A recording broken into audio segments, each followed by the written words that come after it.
mon hypersensibilité a toujours été un fardeau avant mes 25-26 ans, quoi. On dit beaucoup que le changement vient du désespoir, tu vois. C'est vraiment vrai. Et 95% des gens qui ont fait des burn-out autour de moi, ils le disent, si je devais le refaire, je le referais. Et moi, je suis de cette team aussi. J'allais dire, je le souhaite à personne, mais si, en fait. Même si c'est dur mentalement et physiquement et que c'est un truc difficile à traverser. Et en fait, le nom de ton podcast résume ça, c'est que derrière, il y a des belles choses, quoi. Parce qu'il n'y a pas de méthode, en fait, tu vois. Tu me poses des briques, tu souffres, tu cherches à sortir de cette souffrance, et à un moment, il y a un chemin qui s'ouvre. Je crois que l'ennemi commun du FFC, je pense à ça, Follow Focus Club, c'est un truc que j'incarne beaucoup, c'est dire qu'il y a une méthode toute faite, tu vois, à suivre. Si vous voulez réussir sur YouTube, voici la méthode. Si vous voulez réussir sur Instagram, voici la méthode. Si vous voulez des vidéos bien storytellées, voici la méthode. Ça, c'est peut-être mon conseil bullshit que je peux plus entendre. Maintenant, j'aime bien dire que je souhaite à personne de percer, quoi. Mais vraiment, c'est genre, si tu dois percer, c'est une fois que tu es aligné avec tes créations, une fois que tu as trouvé ton format, là, ouais, je te souhaite de percer. Je vois déjà les gens qui vont résumer la vidéo. Nico, il a dit qu'il faut faire un burn-out et il ne faut pas percer. Limite, ça peut être ça. Hein. Ça peut être ça, mais je sais pas à quel point ça transpire dans l'épisode, mais cette quête de soi et cette vie intentionnelle, elle est bien plus importante que rapidement trouver une audience, construire une communauté, tout ça. Ça vient après, ça.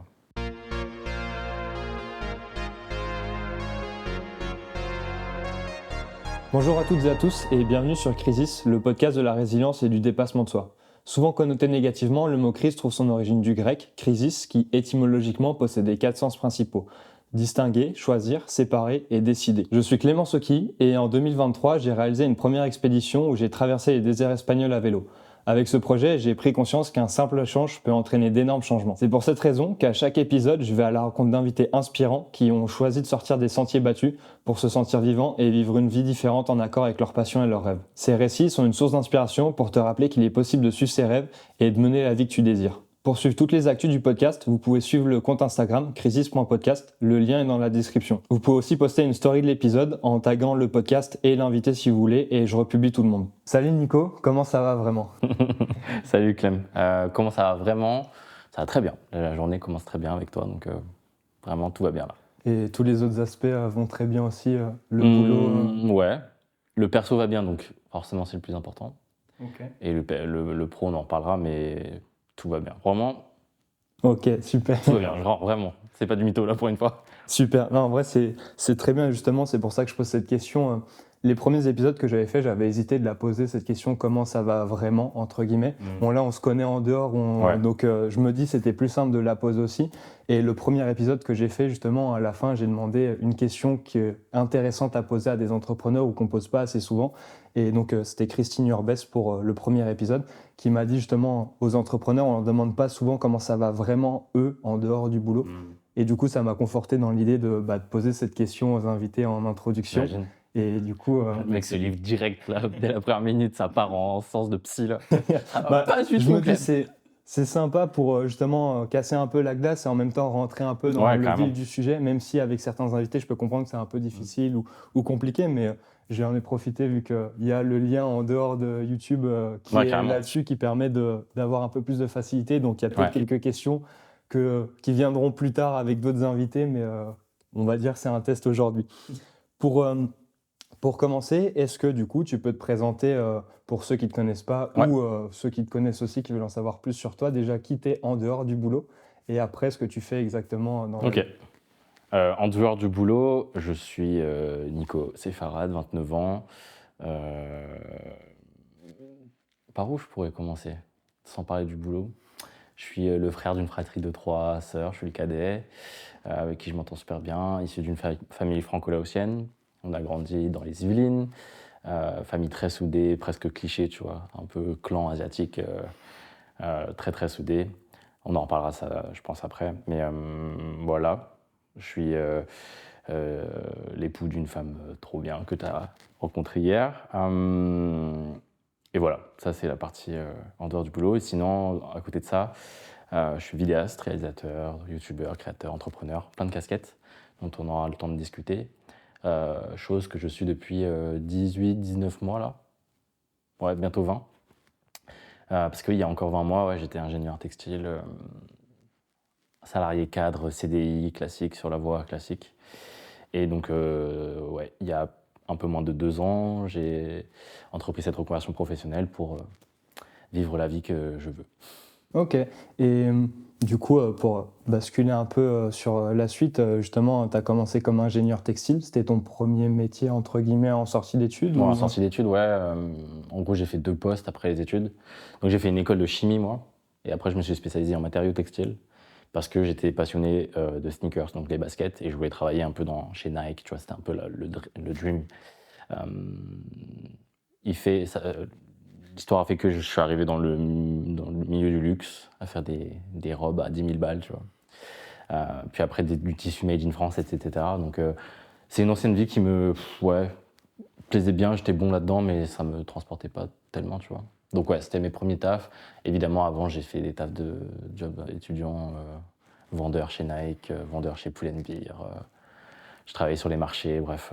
J'ai toujours bossé à côté de mes études, moi. Et du coup, est-ce que sur, on va dire, tous les précédents boulots que tu as fait, qui étaient plus des jobs étudiants, entre guillemets, est-ce que tu as retenu des choses qui t'aident encore aujourd'hui ou qui t'ont aidé dans ton parcours à te développer ou à avancer? Ouais, je pense qu'il y a ce côté rigueur qui, forcément, tu les vois, en fait, les gens qui bossent pas à côté de leurs études. Ils se rendent pas compte de ce que c'est de se lever à 4 heures, faire 1 heure de transport et arriver avant tout le monde. Surtout quand tu fais les marchés. Moi, c'est vraiment ça m'a formé. Depuis que j'ai 16-17 ans, je fais les marchés, avec 17 ans. Et en fait, ouais, faut être là, faut te lever à 3 heures, à 4 heures, t'es sur le marché. Qu'il pleuve, qu'il neige, qu'il vente, enfin, tu dois être là. Donc ça, c'est la rigueur. Et à côté de ça, ouais, c'est... Moi, tu vois, encore aujourd'hui, au moment où je te parle, le métier de salarié que je préfère, c'était vendeur chez Nike. Ouais. Genre, je vendais des chaussures, quoi. Et c'était trop bien. Le contact humain, la vente, ouais. Et donc tout ça, ouais, ça met le doigt sur des qualités de communication, d'humain, tu vois, de vente aussi, que tu soupçonnais pas avant. Donc forcément, toute expérience est bonne à prendre. Je voulais parler un peu après du storytelling justement, mais vu que tu parles de qualité, est-ce que justement le goût du storytelling et le fait de raconter des histoires, tu l'as déjà commencé le travailler là avec la communication et le Je fait l'ai de vendre? jamais intuité comme ça. Moi, je l'ai intuite depuis 18 mois, depuis que je suis lancé, tu vois. Je vois à quel point le storytelling et raconter des histoires, c'est important. Par contre, c'est comme Steve Jobs dit, tu connectes the dots, tu connectes les points a posteriori, quoi. Sur le coup, t'as la tête dans le guidon et tu sais pas trop ce que tu fais. Juste apprends, t'es une éponge et t'absorbes. Mais non, ce serait te mentir, te dire que ça fait longtemps que je pense à mon chemin, l'histoire et tout. Ok. Non. Et tu parlais que le métier qui t'avait le plus plu à l'époque, c'était vendeur chez Nike à Ouais. cause de la fibre entre guillemets commerciale et communication, l'échange et en même temps être dans les sneakers vu que je crois que c'est une de tes passions. Ouais, de ouf. Est-ce que justement c'est ça qui t'a amené à lancer ton podcast, enfin est-ce que c'est tout ça qui t'avait amené à lancer ton podcast sur les sneakers quand tu étais encore ingénieur textile du coup? Ouais, mais en fait, quand j'y pense, c'est tout le cursus, quoi. Je sors de prépa maths sup, maths spé. Les métiers après maths sup, maths spé me plaisent pas tellement, tu vois. J'ai jamais été très bon en informatique. J'adore les maths, mais les métiers derrière, c'était pas mon délire.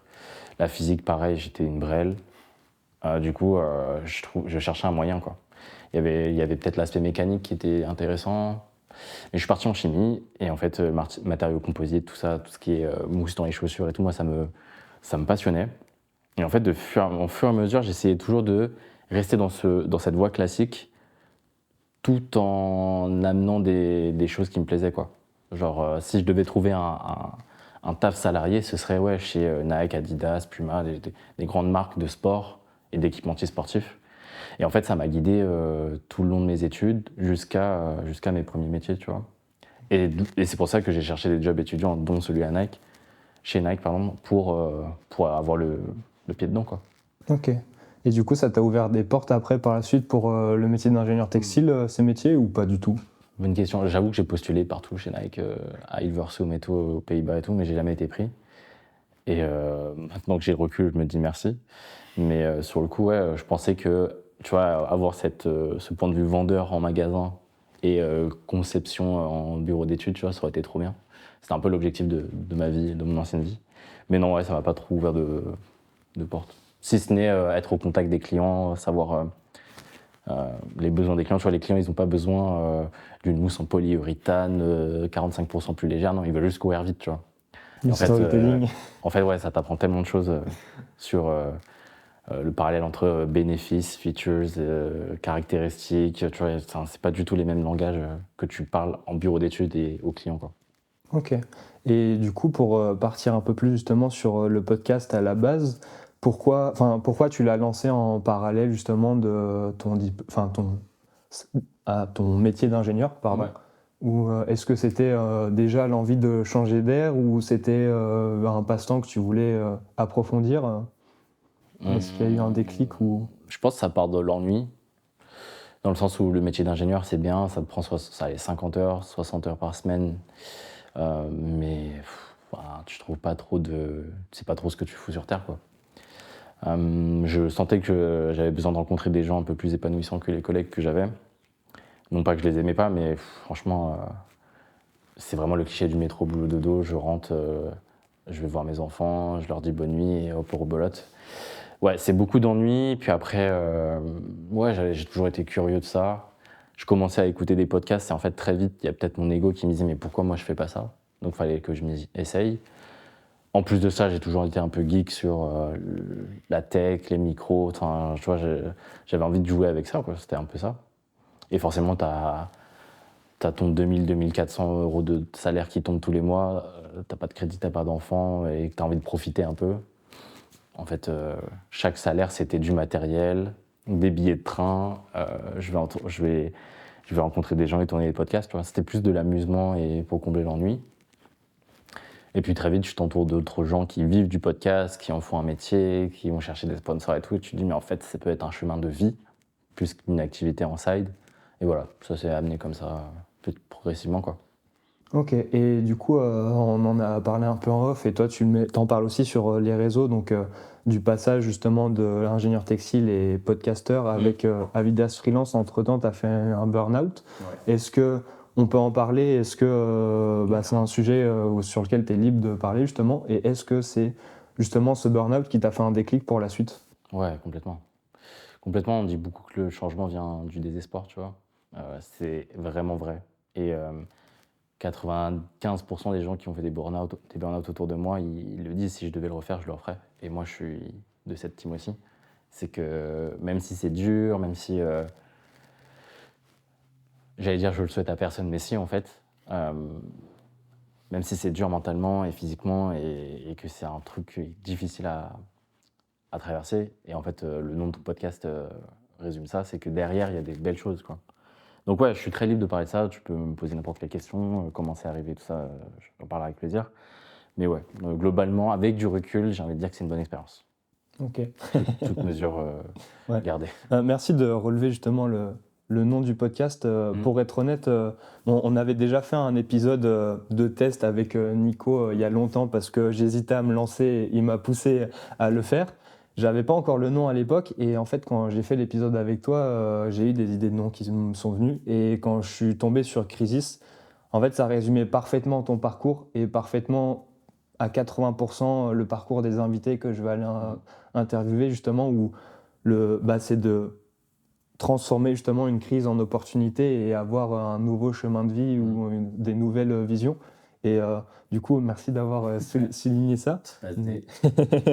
Mais justement, le burn-out, même si tu le recommandes entre guillemets, est-ce que tu aurais pu l'éviter ou est-ce que tu avais vu des signes avant-coureurs ou des choses qui te faisaient dire que justement tu allais droit dans le mur ou...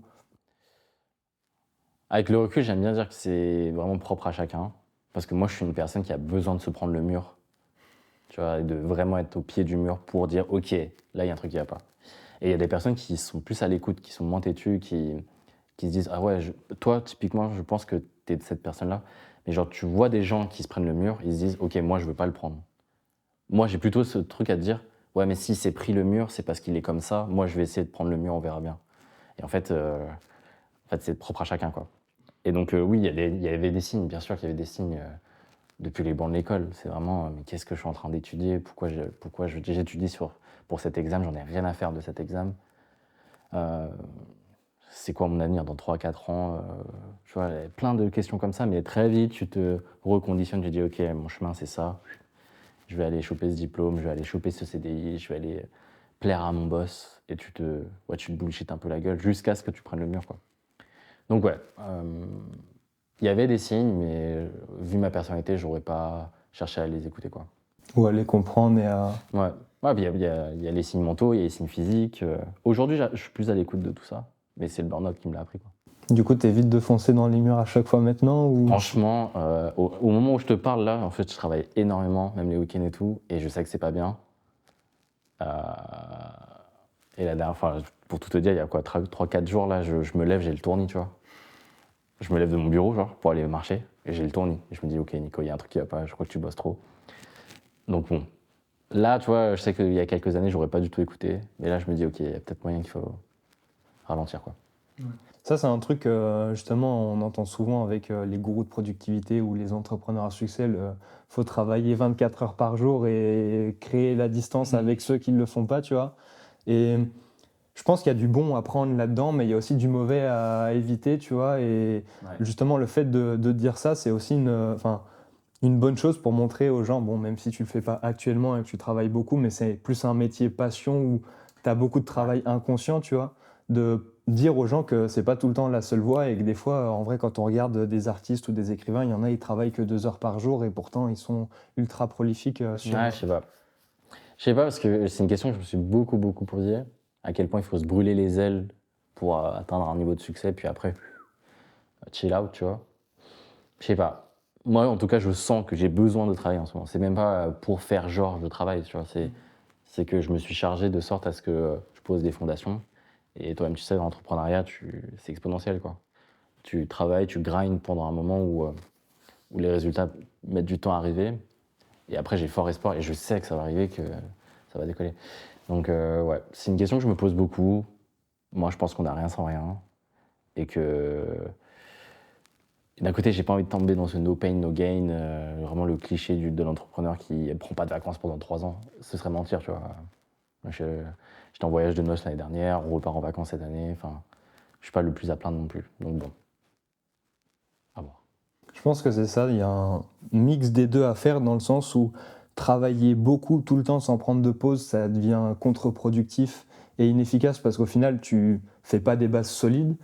Et justement, ne pas assez travailler, bah, t'avances pas sur ces bases. Et je pense qu'il y a justement un juste milieu entre les deux, à savoir prendre du recul pour voir les axes et la vision qu'il faut pour planifier les bases et après vraiment travailler pour construire ces bonnes bases et après justement pouvoir chill out un peu plus comme tu dis. Mais ça, c'est je pense, un bon conseil pour ceux qui nous écoutent. Ouais. On a parlé un peu des signes avant-coureurs, même si tu dis que ça dépend de tout le monde. Est-ce que sur justement le fait de s'en sortir, tu penses que ça dépend de tout le monde aussi, ou est-ce qu'il y a des moyens qui, toi, t'ont aidé et que tu retrouves chez beaucoup de gens qui ont aidé aussi, je sais pas, comme marcher en nature, comme ce qu'on a fait depuis que je suis arrivé. C'est sûr que la connexion et la reconnexion à la nature, ça joue, tu vois. Moi, je suis banlieusard, j'ai vécu en banlieue parisienne, dans les Yvelines, après je suis allé à Lyon, et en fait, c'est en déménageant ici, près des montagnes, que j'ai compris qu'il y avait un vrai bénéfice à connecter avec la nature. Donc ça, c'est sûr que ça joue. Après, moi, qu'est-ce qui m'a aidé? J'ai beaucoup lu, écouté des podcasts et tout et tout. Rien de bien fou, hein, mais comprendre qu'il y a, ouais, il y a des issues, quoi. Je pense que il n'y a pas de méthode toute faite, mais c'est en voyant des gens qui sont sortis du burn-out par telle ou telle méthode. Tu te dis, ok, je vais essayer ça. Tu vois, je me suis mis à la méditation, maintenant je médite plus. Enfin, ouais, il faut tester des choses, quoi. En tout cas, il faut avoir envie de passer au-dessus. J'ai l'impression que dans tout ce que tu dis, il y a une grosse partie, c'est surtout se reconnecter avec soi-même, entre Ah, mais de guillemets. ouf. Parce que lire, écouter des podcasts, c'est prendre du temps pour soi, méditer aussi, se reconnecter à la nature aussi. Et je pense que c'est une bonne piste pour... Ouais, et puis il y a plusieurs niveaux de burn-out aussi. Moi, je suis arrivé à un niveau, peut-être niveau stade 1 ou 2, quoi. Moi, tu vois, j'avais jamais assumé ce terme burn-out avant que ma psy le dise. Mais je sais qu'il y a des gens, ils vont tellement loin en mode je peux pas me lever du lit, j'ai des séquelles genre psychologiques, il y a des trucs dans le cerveau, quoi, qui se sont créés. Moi, j'en suis pas là. Et en fait, il y a plusieurs niveaux de burn-out. Et tu dis à quelqu'un qui est vraiment détruit, va marcher dans la nature, tu verras, ça ira mieux.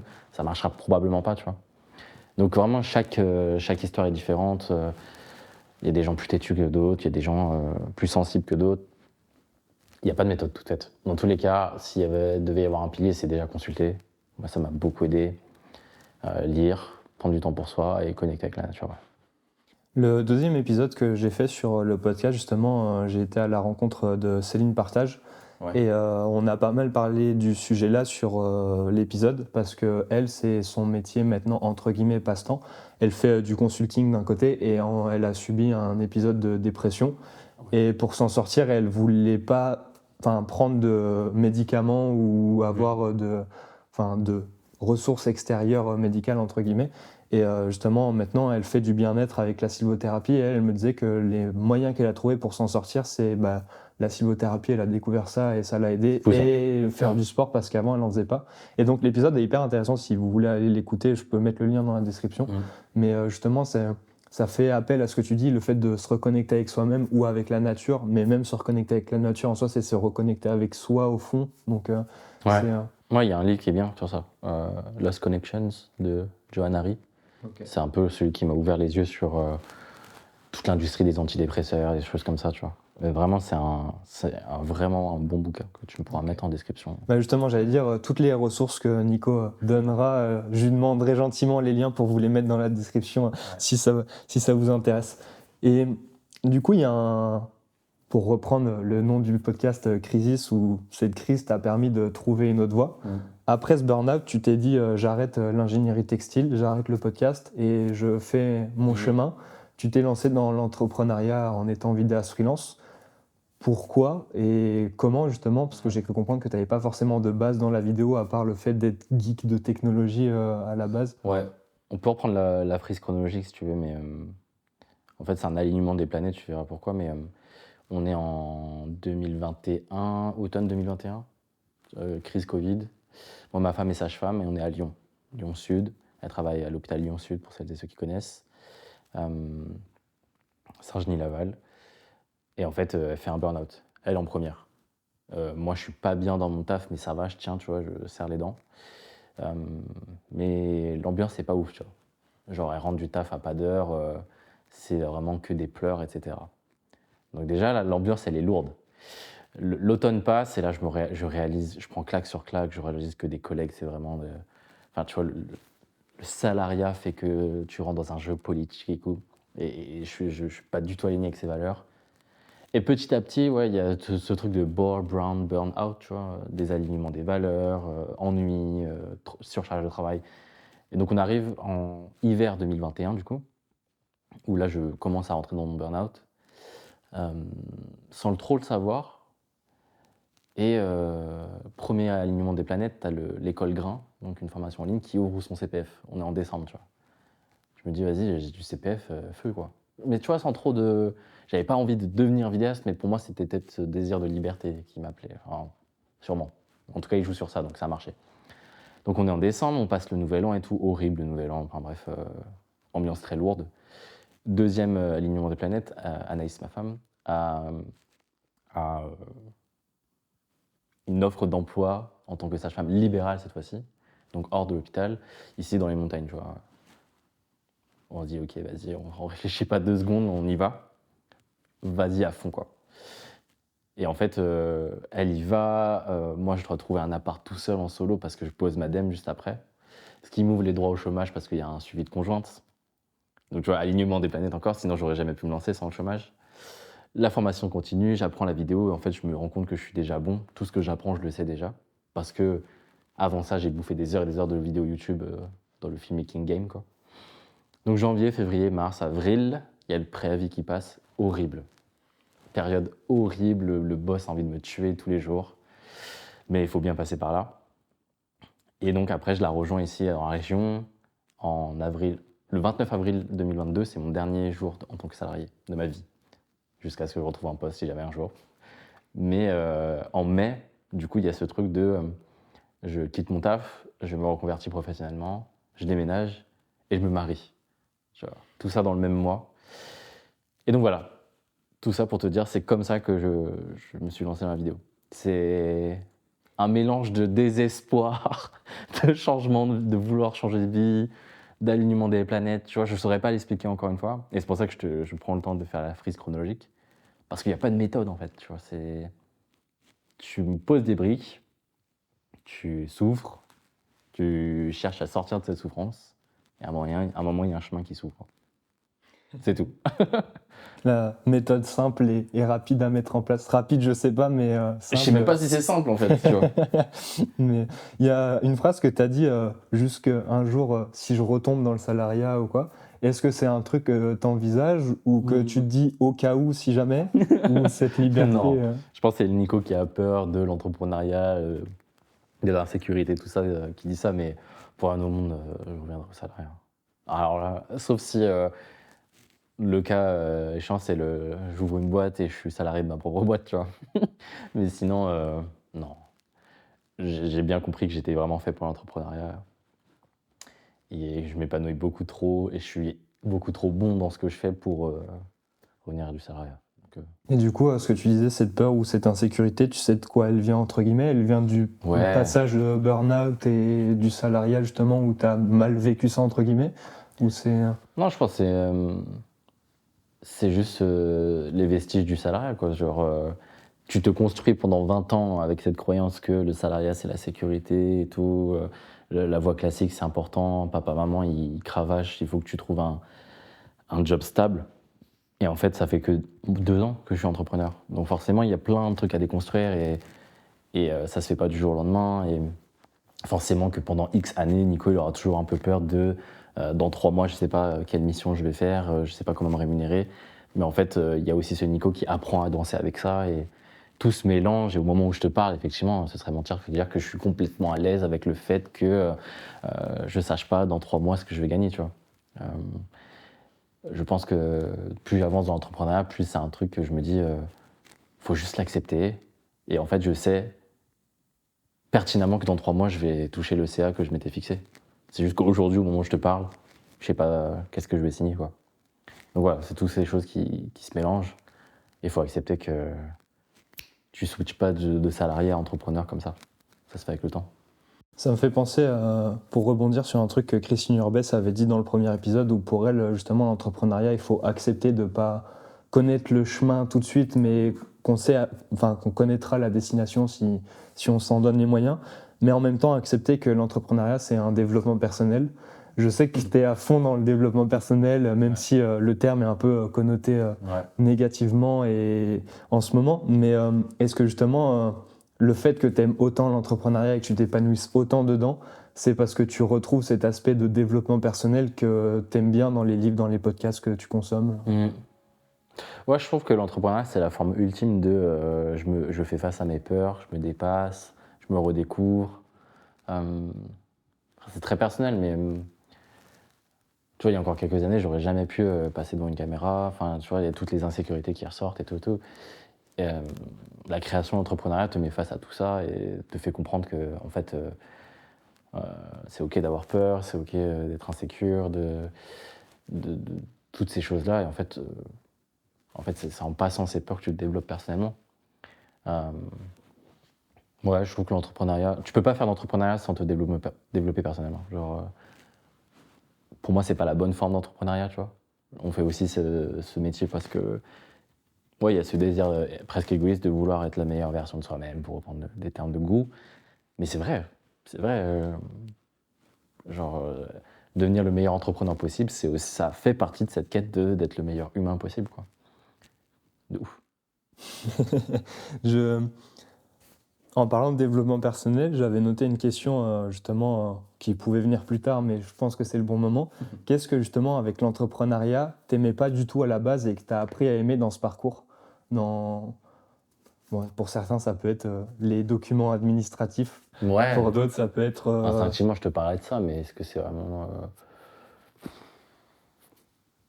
C'est marrant parce que là, instinctivement, j'ai envie de dire, il n'y a vraiment rien dans l'entrepreneuriat que j'aime pas. Ou des choses pas que t'aimes pas, mais que tu préfères moins faire et tu te forces quand même à y aller. Après, s'il n'y a rien, ça se trouve, la voix est 100% alignée avec... Moi, le seul truc qui me vient, c'est un peu ce décalage que tu as par rapport à la masse, quoi. Faut pas oublier, même si on a notre bulle, LinkedIn, réseaux sociaux et tout, on est très peu d'entrepreneurs, quoi. Et en fait, quand tu reconnectes avec le monde un peu normal, tu sens qu'il y a un décalage qui se fait, qui n'est pas forcément évident pas à assumer, mais au moins à faire comprendre aux autres, tu vois. Genre, quand les gens me posent la question de comment tu vis, comment tu te rémunères, qu'est-ce que tu fais de tes journées et tout, tu sens qu'il y a ce regard en mode ok. Et ouais, j'allais dire que c'est pas un truc que j'aime pas, mais c'est pas jamais évident, quoi. C'est jamais évident, tu vois. Aujourd'hui, j'ai pas envie de reconnecter avec mes collègues d'avant, j'ai pas envie de reconnecter avec des connaissances d'école d'ingé, parce qu'on parle pas le même langage. C'est plutôt ça, c'est plutôt se sentir en marge, tu vois. Et c'est ok parce que tu peux aussi t'entourer d'autres entrepreneurs et c'est ok. Mais ouais, il y a ça qui me vient instinctivement. Mais sinon, j'aime 99,9% de cette nouvelle vie, hein. C'est parfait alors. Ah ouais. Du coup, c'est surtout le fait de devoir se présenter entre guillemets à de nouvelles personnes ou des personnes qui comprennent pas ce que tu fais. Ouais, ouais, c'est ce truc de devoir te justifier, tu vois. J'aimerais arriver à un stade où la question se pose même pas, quoi. Et est-ce que tu as une astuce pour ça ou est-ce que tu fuis totalement le fait de devoir te justifier quand tu dois le faire? Est-ce que tu évites d'échanger avec ces personnes qui comprennent pas? Je pense qu'il faut s'adapter à qui t'as devant de toi, tu vois. Je vais pas dire ça à mes anciens collègues versus mon père, mes sœurs. Moi, j'ai l'avantage d'avoir une famille assez entrepreneur, mais dans d'autres formes d'entrepreneuriat. Mon père, il travaille sur les marchés, ma sœur a un resto. Enfin, on est très OK avec ça, d'être un peu en marge, tu vois. Mais maintenant, l'astuce, c'est d'adapter ton discours à ce qu'il y a devant toi. Et je sais pas, moi, des anciens potes d'école d'ingé, je vais plus leur parler de ce que je fais, de ce que je kiffe. Mon père, je vais plus lui parler des missions que j'ai signées pour le rassurer, tu vois. Et voilà, c'est tout. C'est juste, même moi, j'ai du mal à décrire ce que je fais. Alors effectivement, demander aux autres de comprendre ce que je fais, c'est impossible. Donc, J'avoue que moi, je sais quand on me demande ou quand je dois me présenter, du coup, ça dépend. Justement, je m'adapte à la personne pour me donner la bonne casquette. Mais en général, je simplifie au maximum la chose et je parle pas justement de la partie entrepreneuriale. Tu vois, genre, typiquement, on me demande ce que je fais. Soit je suis vidéaste, soit j'ai lancé un podcast. Mais en général, je dis pas que je suis à mon compte ou. Ouais, Enfin, je le dis pas tout de suite, tu vois. Mais typiquement, tu as un rendez-vous à la banque, on te demande c'est quoi ta profession. Bah là, tu dis ouais, je suis vidéaste, mais en vrai, c'est 15% de mon activité, tu vois. Enfin, donc bon, tu es obligé tôt ou tard de te mettre dans des cases. C'est le système qui est fait comme ça, mais bon, il est pas fait pour nous. Faut s'y adapter. Ouais. Et en parlant de cas, justement, vidéaste, c'est que 15% de ta partie, entre guillemets, entrepreneuriale, parce qu'à côté, tu as la chaîne YouTube et la création de communauté, entre guillemets. À ce moment, tu es, entre guillemets, partagé entre vidéaste et youtubeur. Ouais. Est-ce que c'est un choix? Est-ce que c'est quelque chose que tu veux garder à terme, d'être à 50-50 sur sur les deux projets, entre guillemets? Ou est-ce que, je sais pas, à terme, le but, c'est d'être à 95% youtubeur et 5% vidéaste pour des projets coup de cœur, Ouais. ou l'inverse? De base, je me suis toujours dit que j'allais faire du freelance à côté de la création sur Internet en attendant que ça se développe, tu vois. Mais l'histoire a fait que ça se développe plutôt bien et je m'épanouis vraiment beaucoup plus dans la partie création. Mais je pense que quand tu te lances en freelance ou dans l'indépendance, faut essayer d'avoir cette audace et cet ego presque de te dire ok, c'est quoi mon mode de vie idéal, tu vois. Et moi, j'ai toujours voulu avoir des sources de revenus un peu multiples et diversifier mes projets. Et si j'ai quitté le salariat, c'est vraiment pas pour avoir un bunch de clients et d'être à leur service, tu vois. C'est pour construire un truc à moi. Donc, le freelance, c'est à la fois une passerelle vers tout ce que je construis, mais aussi du kiff. Et moi, mon idéal, c'est de toujours garder du freelance, mais toujours avec des clients qui me plaisent, des projets qui me plaisent. Et tu vois, c'est marrant parce qu'aujourd'hui, là, on se parle, toutes les missions freelance que j'ai actuellement, il n'y en a aucune, c'est de la vidéo. C'est de la création de contenu pour d'autres gens, c'est du mentorat pour de la communauté. Enfin, le freelance, c'est vraiment pour moi une façon de travailler avec des gens que j'aime, c'est tout. Et du coup, ces projets freelance justement que tu as à côté qui sont pas de la vidéo pure, est-ce que c'est quelque chose que tu as cherché justement en jouant sur tes forces d'expertise en tant que youtubeur Chercher, non, mais forcément, quand ta crédibilité elle se fait via tes créations, entre guillemets, c'est pas ce que tu cherches, mais c'est tout l'intérêt de l'inbound marketing, tu vois, créer du contenu pour te créer une image et qu'on vienne te chercher pour tel ou tel point. Donc te dire que c'était le but du départ, non, ça serait mentir. Mais par contre, c'est logique que ça arrive, des missions comme ça arrivent. Et du coup, tu prends plus de plaisir dans ce genre de mission ou dans des missions vraiment plus freelance, vidéaste pur? Moi, je crois que je prends du plaisir dans la diversification. En fait, tu vois, je pourrais pas faire 12 mariages dans l'année. Par contre, en faire un ou deux, kiff absolu, tu vois. Donc ouais, c'est plutôt ça que j'ai en tête. Et est-ce que justement faire autant de choses différentes, c'est un point positif ou négatif dans le sens où est-ce que du coup, t'as pas peur de ne jamais atteindre un niveau d'expertise dans un seul domaine, typiquement sur de la vidéo de mariage, et être une référence ou vraiment calé sur le sujet, comparé à d'autres C'est une question que je me personnes? pose aussi beaucoup. Je sais pas dans quoi j'ai envie d'être expert. Et je sais pas s'il faut, tu vois. Je sais que je suis très bon en storytelling et en construction de communauté, par exemple. Mais de là à devenir expert et genre, je sais pas moi, faire des conférences sur ça, je me pose encore la question. Et je crois que je sais que je suis obsédé de ça, genre j'ai toujours envie de m'améliorer sur ça, je me renseigne sur ça, je lis beaucoup sur ça. Et peut-être que la conséquence, ce sera que je devienne expert, mais c'est pas le but en tout cas. Tu vois, c'est pas, j'ai pas envie d'être le meilleur vidéaste, j'ai pas envie d'être le meilleur storyteller. Par contre, je suis obsédé par ça et j'ai toujours envie de progresser là-dedans. Peut-être que dans 5 ans, on en reparle et je suis une référence en France, tu vois, j'en sais rien du tout. Mais c'est pas le but actuellement, ouais. Ouais. Il y a un truc que tu m'avais dit un coup quand on en parlait justement où les gens ils viennent pour toi soit parce que tu es expert, soit parce que tu es sympa, soit parce que tu as des bons prix. Et tu m'as dit que clairement, et tu le savais que les gens viennent pas te voir parce que tu es expert dans le domaine et pas non plus parce que tu as les prix les plus bas du marché, mais parce que c'est ton authenticité et ta joie de vivre, ce que tu dégages qui fait que les gens signent avec toi et viennent pour toi. Est-ce que du coup c'est quelque chose est-ce que c'est vraiment une force d'avoir ça pour cet aspect entre guillemets entrepreneurial, ou du coup en général ça peut aussi être un monde un peu de requin entre guillemets où les gens se marchent dessus et se poussent pour avoir le plus de clients ou faire le meilleur? Là encore, c'est vraiment propre à chacun. Il y en a qui sont vraiment pas à l'aise avec l'idée de venir pour sa personnalité, tu vois. Il y a des gens, je connais, ça les ferait trop chier de savoir que leur client vient parce qu'ils sont sympas, tu vois. Ils sont plus à l'aise avec le fait qu'ils ont une expertise et qu'ils viennent pour des qualités, des compétences concrètes, quoi. Moi, je suis plus à l'aise avec le fait qu'on vienne me chercher parce que je suis sympa. Quand je dis sympa, c'est vraiment pas sympa négatif, c'est qualité humaine, qualité professionnelle aussi. Euh, et ouais, c'est une force parce que je suis comme ça. Mais c'est pas le cas pour tout le monde, tu vois. Moi, en tout cas, je voulais pas être cet entrepreneur, enfin ce freelance qu'on venait chercher parce que les prix sont bas. Ça, très vite, je savais que je me sentais plus à l'aise avec faire du premium, donc des prix plus hauts, mais des qualités de prestation plus hautes. Maintenant, après, expertise, ça vient avec le temps.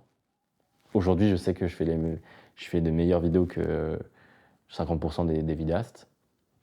Par contre, la relation client, l'échange avec le client, c'est meilleur que 80% des vidéastes. Tu vois. Donc, je me situe à ce niveau-là. Et encore une fois, c'est des spectres. C'est pas, je suis très sympa, donc je suis très nul et pas cher. Tu vois. Enfin, c'est des spectres et tu juges par rapport à ça.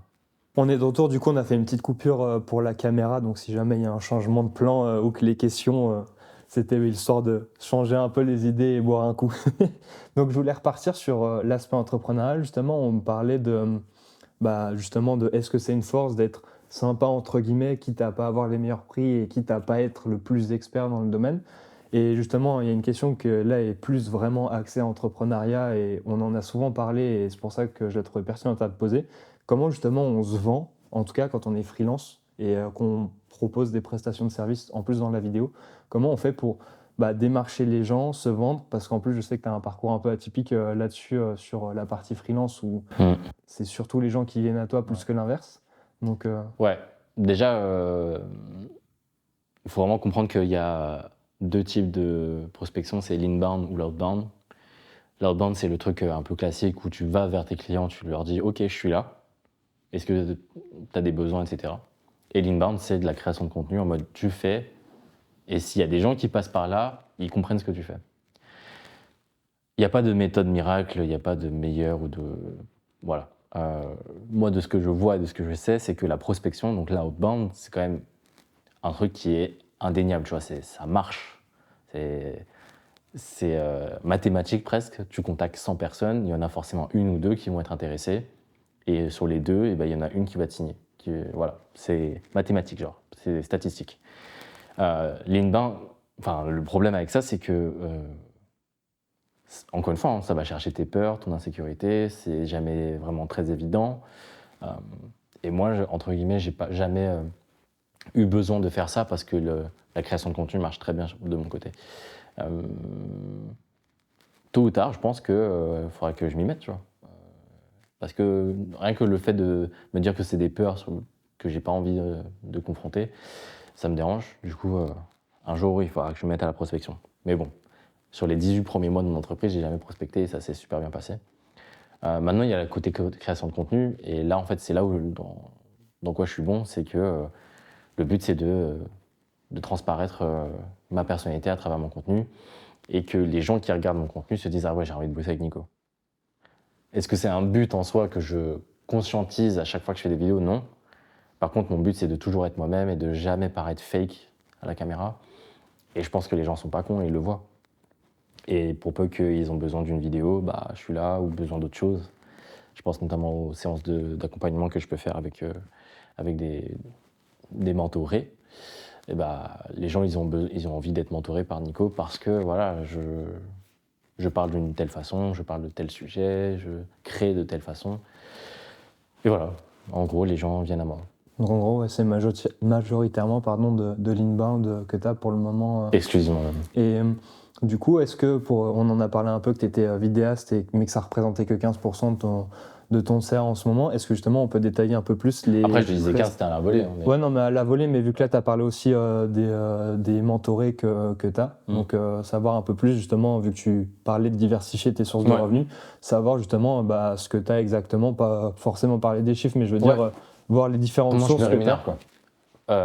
Hormis le freelance qui est de la prestation vidéo, et encore, dans ce pôle-là, il y a tout type de mission, quoi. Je peux très bien être mentor dans une communauté privée, je peux très bien écrire des scripts, je peux très bien faire du montage, je peux très bien faire des vidéos complètes, je peux faire de la stratégie aussi. Pourquoi j'ai été payé encore? Je peux créer du contenu en UGC, donc en User Generated Content.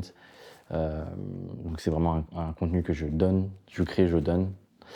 Je peux faire... vraiment les missions... Le freelance peut être vraiment déjà très diversifié. À côté de ça, il y a effectivement du consulting, / accompagnement, / mentorat. J'aime pas le mot coaching parce que je suis pas coach, mais l'idée c'est d'accompagner des personnes qui sont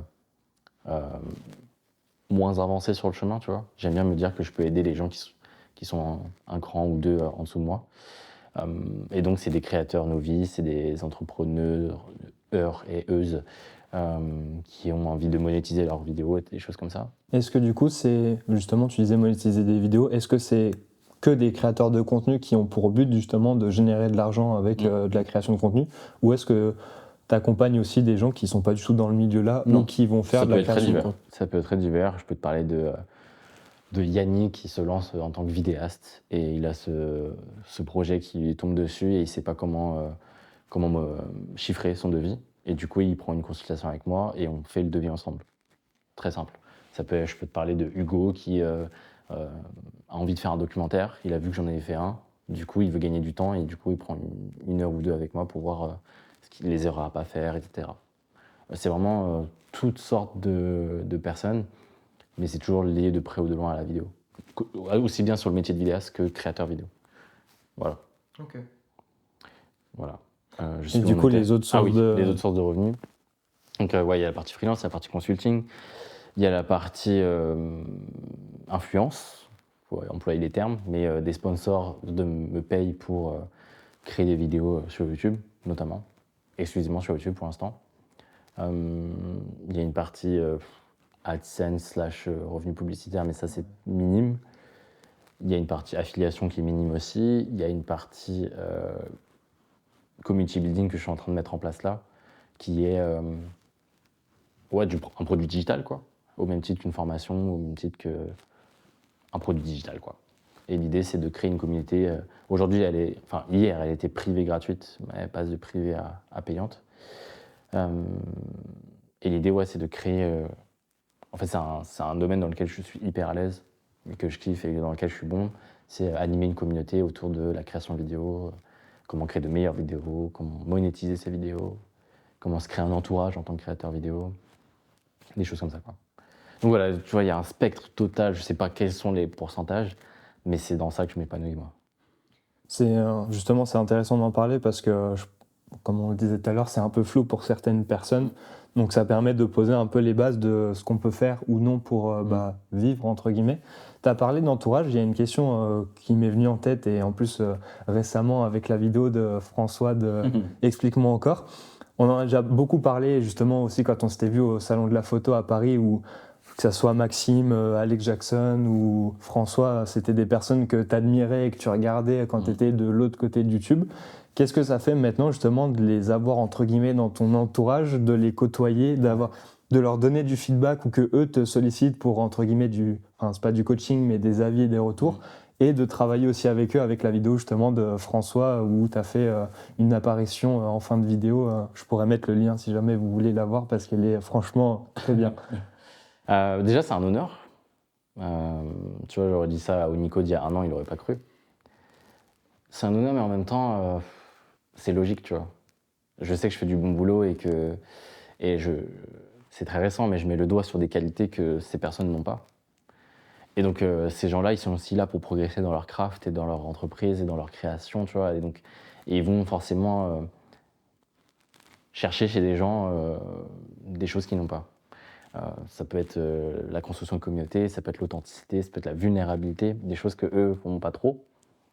Et qu'est-ce que ça me fait? Ouais, non, j'aime bien se dire que la création, c'est que des changements de normes, tu vois. Tu passes de fanboy à collègue, et en fait, ça se fait tout seul, mais très vite, tu te dis, ok, Maxime depuis les faces, je l'ai regardé pendant 2 ans, j'ai vu tout son chemin, et je me suis toujours dit, j'ai envie de faire comme lui. Mais quand lui vient te voir pour des avis sur sa communauté, tu dis, mais en fait, moi aussi, j'ai un truc à faire. Et donc, tu changes de norme dans ta tête, tu dis, mais en fait, je suis dans le game, pourquoi moi, je ferais pas comme lui, pourquoi moi, je prendrais pas ma place. Et c'est que ça, en fait. C'est que ça. Maintenant, je sais que je fais partie de ce paysage et j'en suis très content. Quelque part, c'était un peu un objectif aussi. Et qu'est-ce que ça me fait? Ça m'évoque aussi le fait que je quitte de plus en plus cette idée de vouloir faire comme eux. Et plus, je me reconnecte plus avec ce truc de je vais faire comme moi je fais. Et je vais devenir tellement bon là-dedans que ça va rayonner. Et en fait, on va faire partie du même cercle, tu vois. C'est quitter ce truc de fanboy, en fait. Être fanboy, c'est trop bien. Ça permet de se lancer, ça permet de s'inspirer, ça donne une énergie pour dire « Ok, je vais faire comme eux ». Mais très vite, le but, c'est aussi de quitter cette identité de fanboy et de dire « Ok, je vais faire mon truc à moi ».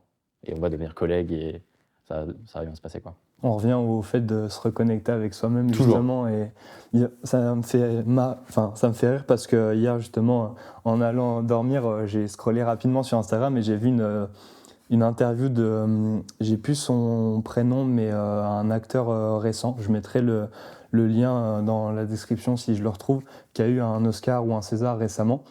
Et c'est un acteur français qui vient de la campagne, donc il a un accent fort prononcé et justement il montre qu'on peut réussir même si on ne vient pas de Paris. Et il disait, on lui a posé une question, est-ce qu'il rêverait d'être une grande star ou est-ce qu'il pense qu'il y arriverait? Et il a dit un truc du style, il y a une phrase qui dit que Napoléon était fou parce qu'il se prenait pour Napoléon et que c'est pour ça qu'il a réussi. Et du coup lui a répondu, donc si je suis fou de croire que je vais devenir un grand acteur, je serai moi-même, entre guillemets. Et ça me fait penser avec ce que tu dis justement où tout ce paysage francophone de créateurs de contenu t'a inspiré à te lancer. Mais maintenant, la seule raison qui fait que en vrai, tu réussis et tu es sur la bonne voie et exponentielle, entre guillemets, c'est parce que tu as réussi à reprendre ta place de toi et puis de fanboy de Maxime. C'est pas du tout quelque chose de facile, hein, surtout dans la création et surtout sur YouTube, où en fait YouTube t'invite à faire comme les autres, pour te nicher, pour te placer, etc. Et en fait, c'est une des discussions que j'ai beaucoup, notamment avec François. Genre, tous les 2 jours, on parle de ça, quoi. Et en fait, le conseil qu'il me donne le plus, c'est vraiment ça, c'est de savoir le plus tôt possible ce que tu as envie de créer à ton image et de t'y attacher à fond, quoi. Et d'éviter de tomber dans ce piège de parce que mon voisin fait comme ça, je vais faire comme ça. Et c'est hyper dur. Ça me fait penser à la conférence de Alex Martel sur la flamme avec Les autoroutes. l'autoroute des entrepreneurs, justement, où si tu veux en parler un peu pour... Ouais, l'idée, c'est tout simple. C'est dès que vous voyez une stratégie à la mode ou un hack ou une tendance sur Internet, c'est déjà trop tard pour prendre cette stratégie, quoi. Et on voit ça comme une autoroute où, quand le chemin est bouché sur une voie A, et là-bas, la voie B où il n'y a personne, elle paraît trop bien. Mais en fait, le fait d'entreprendre cette autoroute B, en fait, c'est déjà trop tard parce qu'au moment où on va la prendre, elle sera déjà bouchée, vu qu'il y a tout le monde qui aura eu la même réflexion que nous. Et donc la solution, c'est de sortir de ce truc, elle disait, de passer du mode imitation à itération, et donc de se créer son propre chemin pour éviter que ce soit embouteillé, bouché, quoi. Ouais, c'est ça. Qui deviendra du coup une autoroute pour les autres qui vont la suivre. Exactement. Ok. Justement, je voulais te demander, ça fait le lien avec ce qu'on vient de dire là et l'aspect entrepreneurial. Est-ce qu'il y a un conseil ou plusieurs qu'on donne à tous les entrepreneurs, peu importe que ça soit dans start-up, solopreneur, freelance, qu'on donne systématiquement à tous les entrepreneurs et qui pour toi est bullshit, enfin qui n'a pas de sens ou n'a pas lieu d'être ou en vrai ne sert à rien. Après, ça peut être une idée aussi personnelle et qui fonctionne pour certaines personnes, mais pas pour toi ou pour ceux de ton entourage. Mais justement, une idée un peu à contre-courant, justement, pour reprendre cet exemple de l'autoroute. Là, ça demandera un peu de réflexion, là, Clem. Il n'y a rien qui me vient spontanément.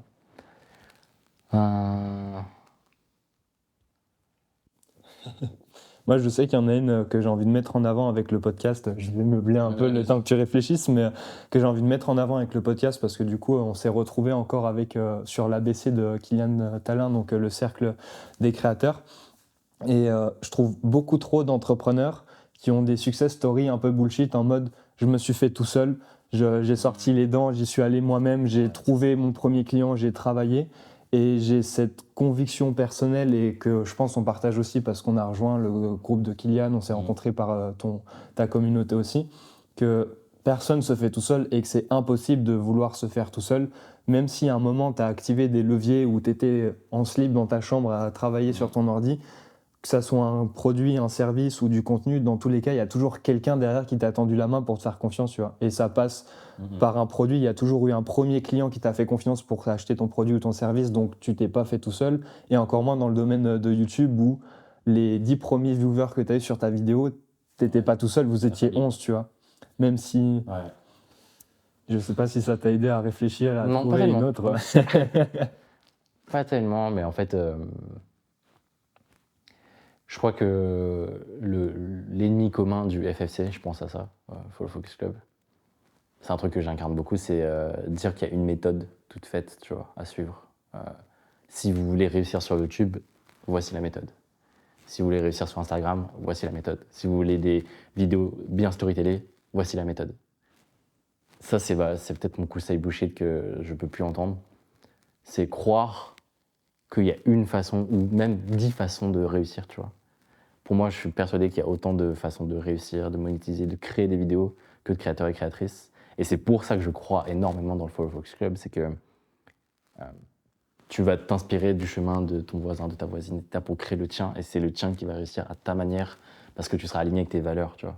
Que ce soit dans ta création, dans le type de vidéo que tu crées, que ce soit dans la monétisation, dans quelle marque tu vas aller chercher, dans quel produit tu vas créer, dans quel produit tu vas vendre. Et ouais, à chaque fois que je vois ce truc de j'ai généré 12 000 € de chiffre d'affaires le mois dernier en faisant ça, voici comment tu devrais faire, ça c'est red flag direct. J'ai un ami qui a le même filtre, justement. J'aimerais bien essayer de l'avoir en interview un jour parce que lui, il est dans un monde totalement à part start-up. Mais justement, il m'a dit maintenant, j'écoute beaucoup de podcasts et je consomme beaucoup de contenu, mais dès qu'il y a les termes gagner de l'argent, faire de l'argent, enfin, un schéma, une méthode, un truc, je consomme même pas parce que Mais je parce sais que ça les va gens, être ils veulent bullshit. des méthodes. Les gens veulent des raccourcis et c'est rassurant de se dire ok, si j'applique ça, j'aurai ça. Mais dans la création de contenu, en tout cas en 2024, ça marche plus. Ça marche plus. Ceux qui percent en 2024, c'est des gens qui font leur chemin, tu vois. C'est hyper abstrait, c'est hyper dur à concevoir, mais les méthodes, ça marchait il y a encore 2 ans. Mais là, on est beaucoup trop sur le marché de la création de contenu, sur le marché du freelancing, etc. On le voit, il y a une concurrence qui est folle. Et pour se démarquer, il faut appliquer des méthodes qui n'ont jamais été appliquées. Et donc, le meilleur moyen de trouver la bonne méthode, c'est celle avec laquelle on est aligné, quoi. Donc, voilà. Et je trouve aussi, globalement, on est plus éduqués, tu vois. Ce truc de jouer sur le manque d'argent, le manque de liberté, en fait, c'est les fils de la marionnette et tu les vois très bien maintenant. Chose qu'on ne voyait pas il y a peut-être 2, 3, 4 ans. Euh, et donc, jouer sur ce truc de t'arrives pas à finir tes fins de mois, etc., ça va chercher une douleur qui n'est pas saine. Par contre, des douleurs, on est toutes et tous, on a toutes et tous. Ça peut être se sentir seul, ça peut être ne pas être organisé, ça peut être ne pas trouver des clients. Ça, c'est des vraies douleurs. Par contre, ne pas gagner 10 000 euros, je trouve que c'est pas une bonne douleur. Ouais. Non, ça me fait. En vrai, ça me fait penser à certains créateurs de contenu que je suivais à l'époque où justement ils avaient vraiment un aspect authentique et que j'aimais bien et qui montraient des. C'était pas des méthodes, mais c'était des retours d'expérience sur ce qui avait marché pour eux. Et du coup, j'aimais bien ce genre de feedback et qui maintenant sont carrément tombés dans l'opposé où c'est des catalogues de produits qu'ils font. Et les seuls contenus qui sortent, c'est une fois tous les 3 mois pour dire « Hey, ma nouvelle méthode marche super bien ». Et du coup, je m'éloigne de plus en plus de ces personnes. Je consomme même plus leur contenu parce que ça manque d'authenticité justement et de choix et de liberté dans justement la méthode où en vrai ils te disent de faire A, B, C et t'auras ça, tu vois. Mais d'un côté, je comprends que ça fonctionne parce que les gens aiment les méthodes et que c'est simple, genre j'applique ça et j'aurai ça. C'est un peu le message marketing par excellence. Ouais. Prends cette pilule et tu vas perdre 10 kilos, tu vois. C'est exactement ça. C'est genre applique cette méthode et tu auras 10 000 euros de chiffre d'affaires. Ça correspond à une typologie de gens qui sont un peu flemmards. Je comprends que ça fonctionne. Mais toi comme moi, on est plus dans ce truc de... même si c'est dur, je veux l'alignement avec mon business, je veux l'alignement avec ma création. Et donc si ça prend 3 ans de plus, c'est pas grave. Je préfère galérer et trouver mon chemin, quoi. Justement, tu me fais une transition parfaite pour repartir sur un peu YouTube où j'avais préparé une question par rapport à ça. Tu as explosé entre guillemets sur YouTube avec la vidéo d'Obsidian. Comment est-ce que tu as géré cet afflux énorme de communauté d'un coup et pourquoi justement, même si on a déjà des débuts de réponse là-dedans avec ton authenticité, pourquoi pas avoir surfé sur cette vague et devenir créateur de contenu tagué Obsidian et La question s'est posée. Second Cerveau? La question s'est énormément posée à un moment et je parlais avec peut-être la référence en France dont je tairai le nom, mais on voit peut-être toutes et tous de qui on parle en termes de Second Cerveau, d'Obsidian, etc. Mais en fait, je sentais que, encore une fois, c'était pas les bons moteurs, tu vois. C'était vraiment le Nico qui avait besoin de se faire un CA rapidement et de générer des sous rapidement, qui se disait « Ok, la productivité, la gestion de connaissances sur Obsidian, c'est ton truc, Nico ». Et il y avait le Nico qui avait encore besoin d'explorer, qui avait besoin qui sentait que le second cerveau et la gestion de connaissances, c'est quelque chose que je faisais bien, mais c'était qu'une infime partie de tout ce que je pouvais faire. Et donc, la question s'est posée de est-ce que je fais une formation là-dessus? Parce qu'il y avait plein de gens qui me demandaient. Hein. Vraiment, je pense que si je l'avais lancé, effectivement, j'aurais lâché, je sais pas, entre 10 et 20 K comme ça, quoi, dans mes 6 premiers mois de création. Il fallait faire un petit webinaire. Mais vraiment le funnel classique, quoi. Vraiment, voici ma méthode, la formation coûte 99 € pendant 3 mois et elle passe à 199 le mois. Mais pas forcément en faisant du coup un produit derrière, mais justement ça peut être une source d'idées pour des lead magnets, vu qu'on en parlait un peu en ce moment, ou faire des ateliers. Effectivement, on pourrait réfléchir à ça. Mais oui, globalement, comment je me suis senti quand ça a explosé, c'est grisant, ça fait plaisir. Quelque part, ça te montre que tu réussis, mais je sais pas à quel point c'est faux. Mais en tout cas, YouTube te montre à quel point tu fais du bon boulot. Déjà, ça, c'est une bonne chose. Je sais faire des vidéos qui fonctionnent, quoi. Ça, c'est un peu la case à cocher qui est hyper importante. J'ai pas dû attendre les 100 premières vidéos pour me dire « Ok, je sais faire des vidéos ». Ça, c'est plutôt ça qui est positif. Maintenant, les gens que j'ai attirés avec cette vidéo, c'est peut-être pas les personnes qui me ressemblent le plus, tu vois. C'est peut-être ça le downside. Après, est-ce que c'est grave? Non. Je sais que dans ce genre de personnes, il y a des gens qui sont restés parce que ton posé, parce que Nico il a l'air sympa, etc. Encore une fois, parce qu'ils accrochent avec ma personnalité. Donc ouais, je pense que c'était une bonne chose globalement, parce que preuve sociale, parce que ça te confirme que tu es sur le bon chemin. Maintenant, j'aime bien dire que je souhaite à personne de percer, quoi. Mais vraiment, c'est genre, si tu dois percer, c'est une fois que tu es aligné avec tes créations, une fois que tu as trouvé ton format, là, ouais, je te souhaite de percer. Je vois déjà les gens qui m'ont résumé la vidéo. Nico, il a dit qu'il faut faire un burn-out et il faut pas percer.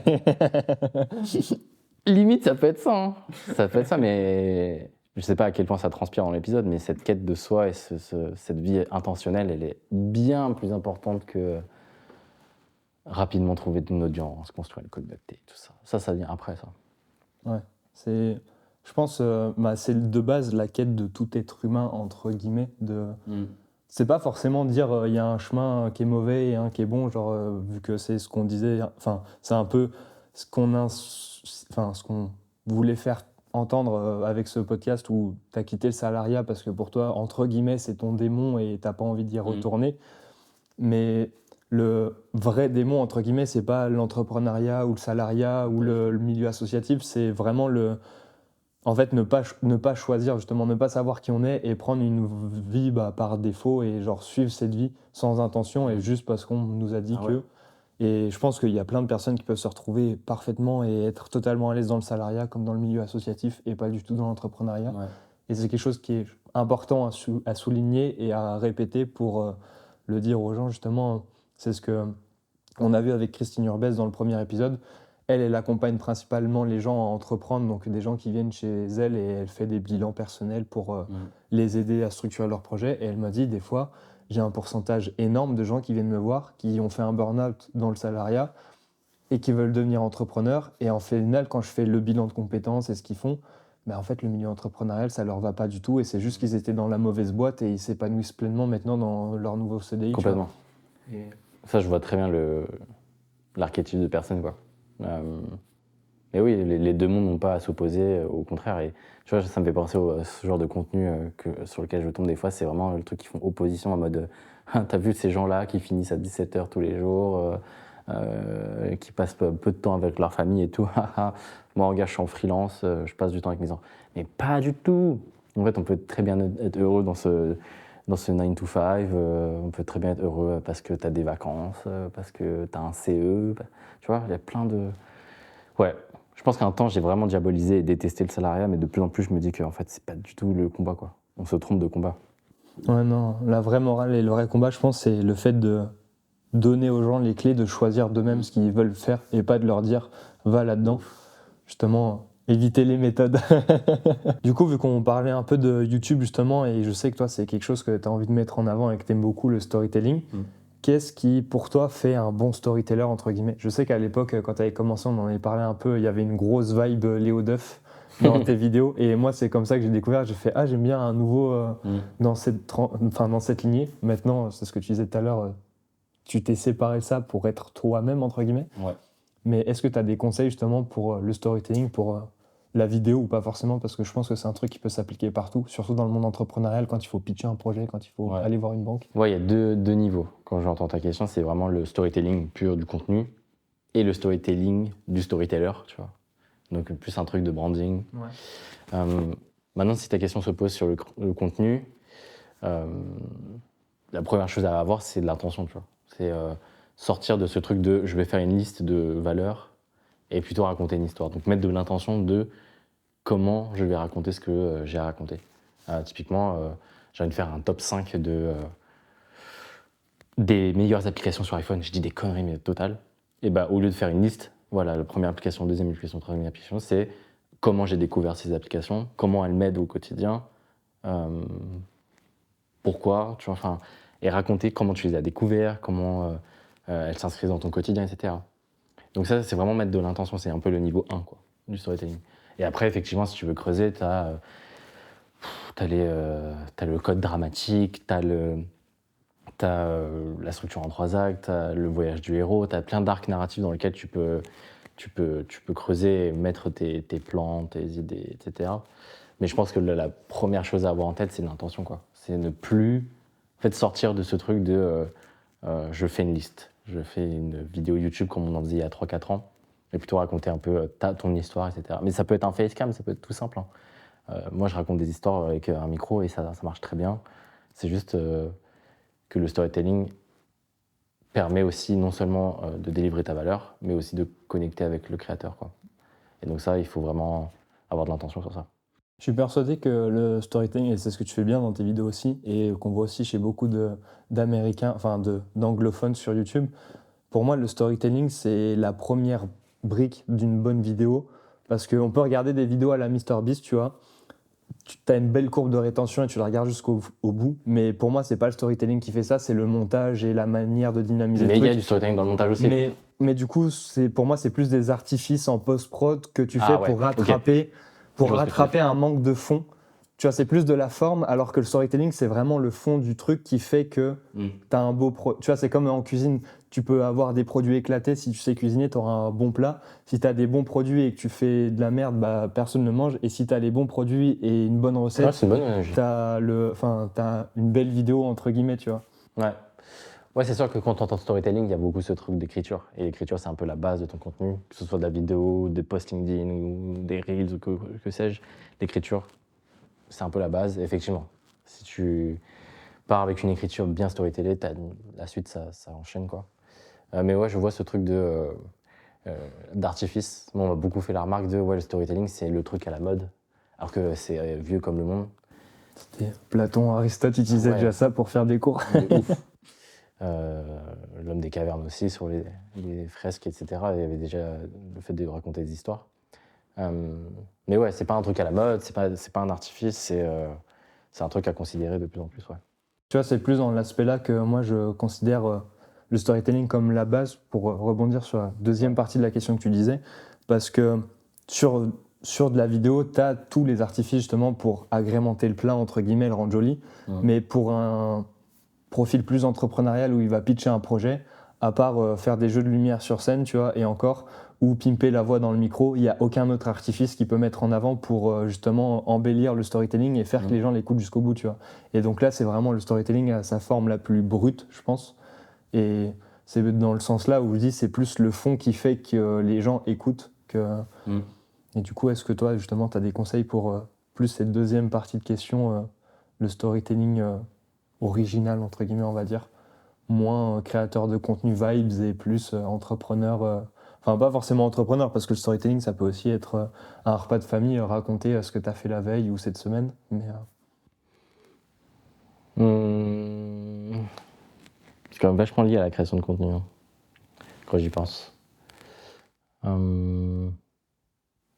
Reformule un peu ta question pour m'aider, parce que là, Est-ce que tu as des conseils ou des tips rapides, des trucs faciles à mettre en place, pas forcément des longues théories entre guillemets, mais tu sais, des premiers trucs à mettre en place pour se dire quand je veux parler ou pitcher un projet, genre avoir une base de storytelling en tête, sans forcément passer une heure ou deux sur le script en amont. Mais tu sais, par exemple, on te dit, t'es dans l'ascenseur, t'as 30 secondes pour pitcher ton truc, tu prends...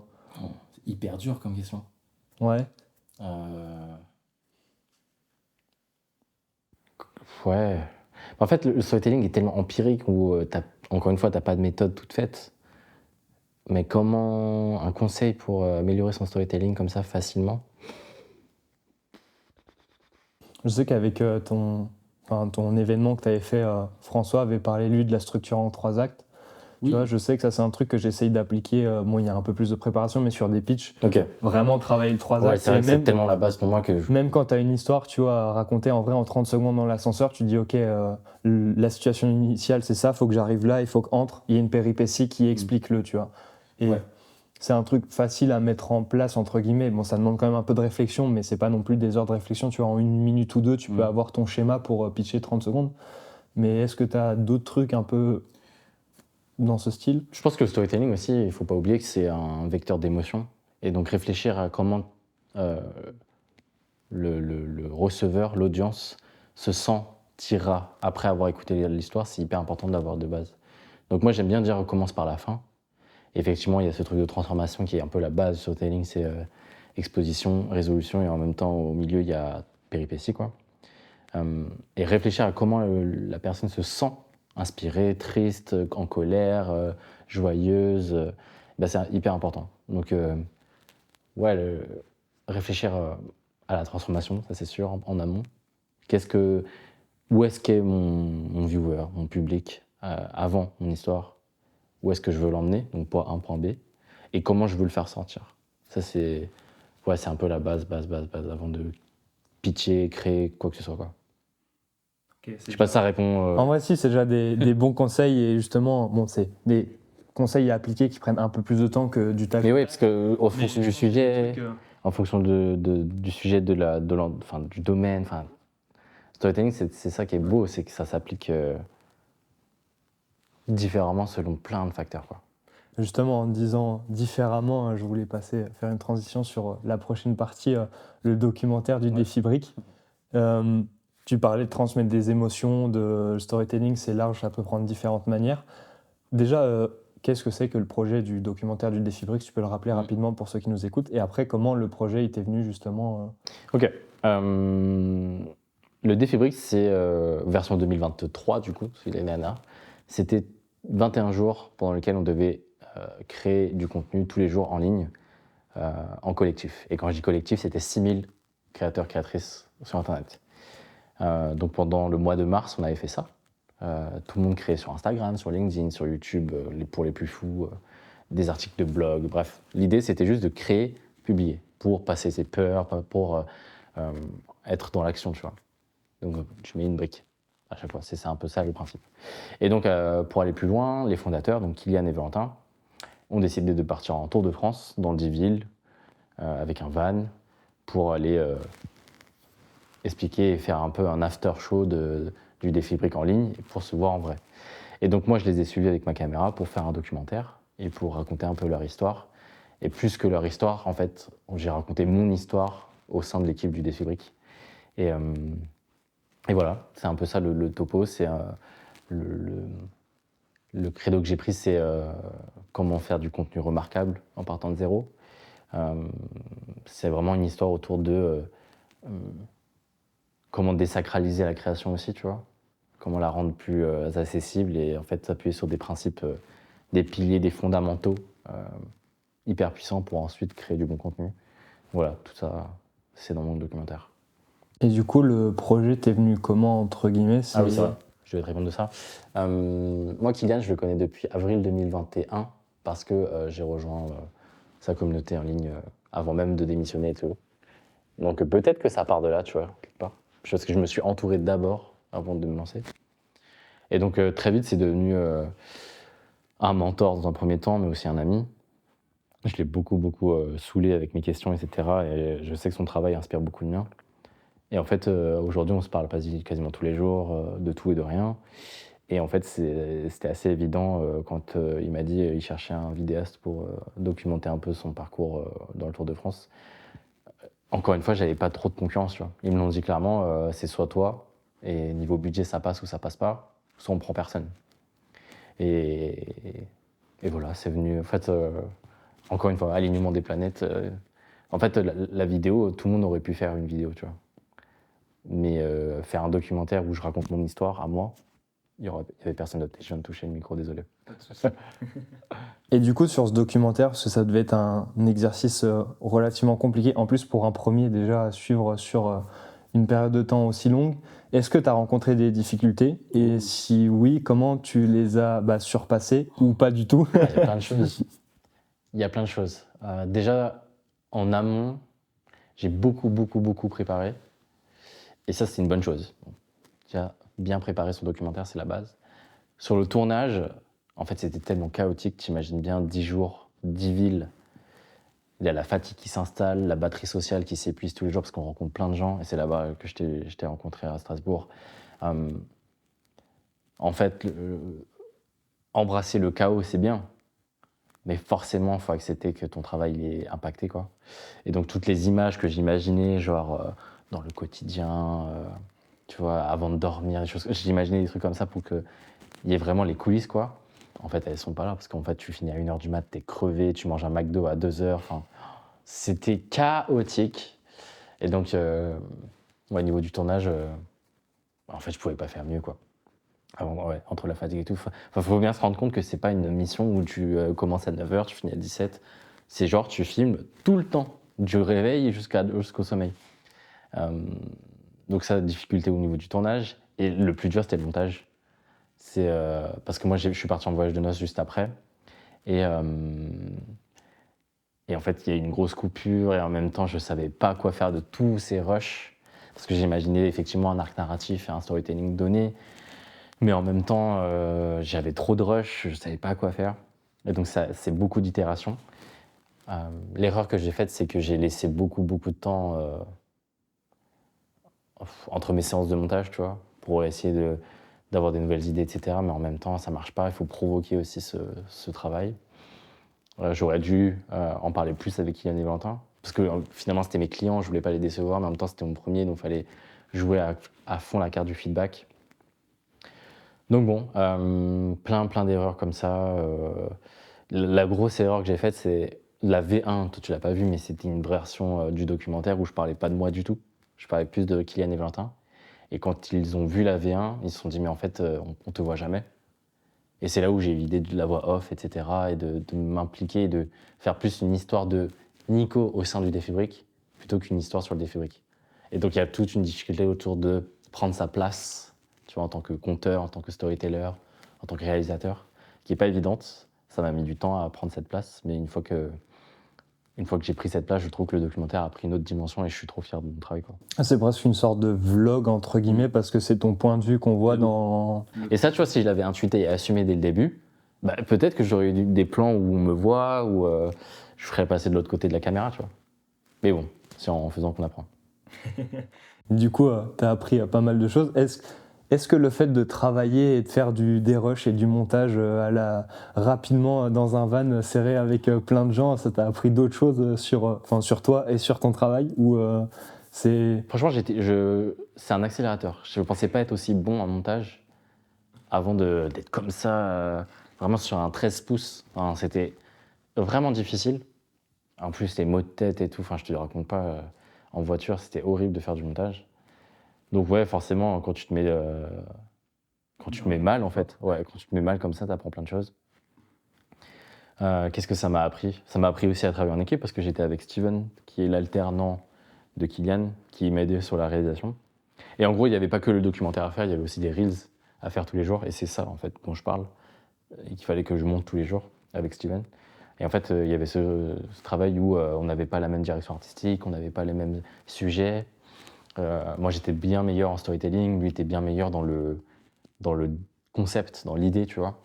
Il est beaucoup plus créatif que moi, je suis beaucoup plus storyteller que lui, et en fait, il y a un travail d'équipe qui est hyper intéressant.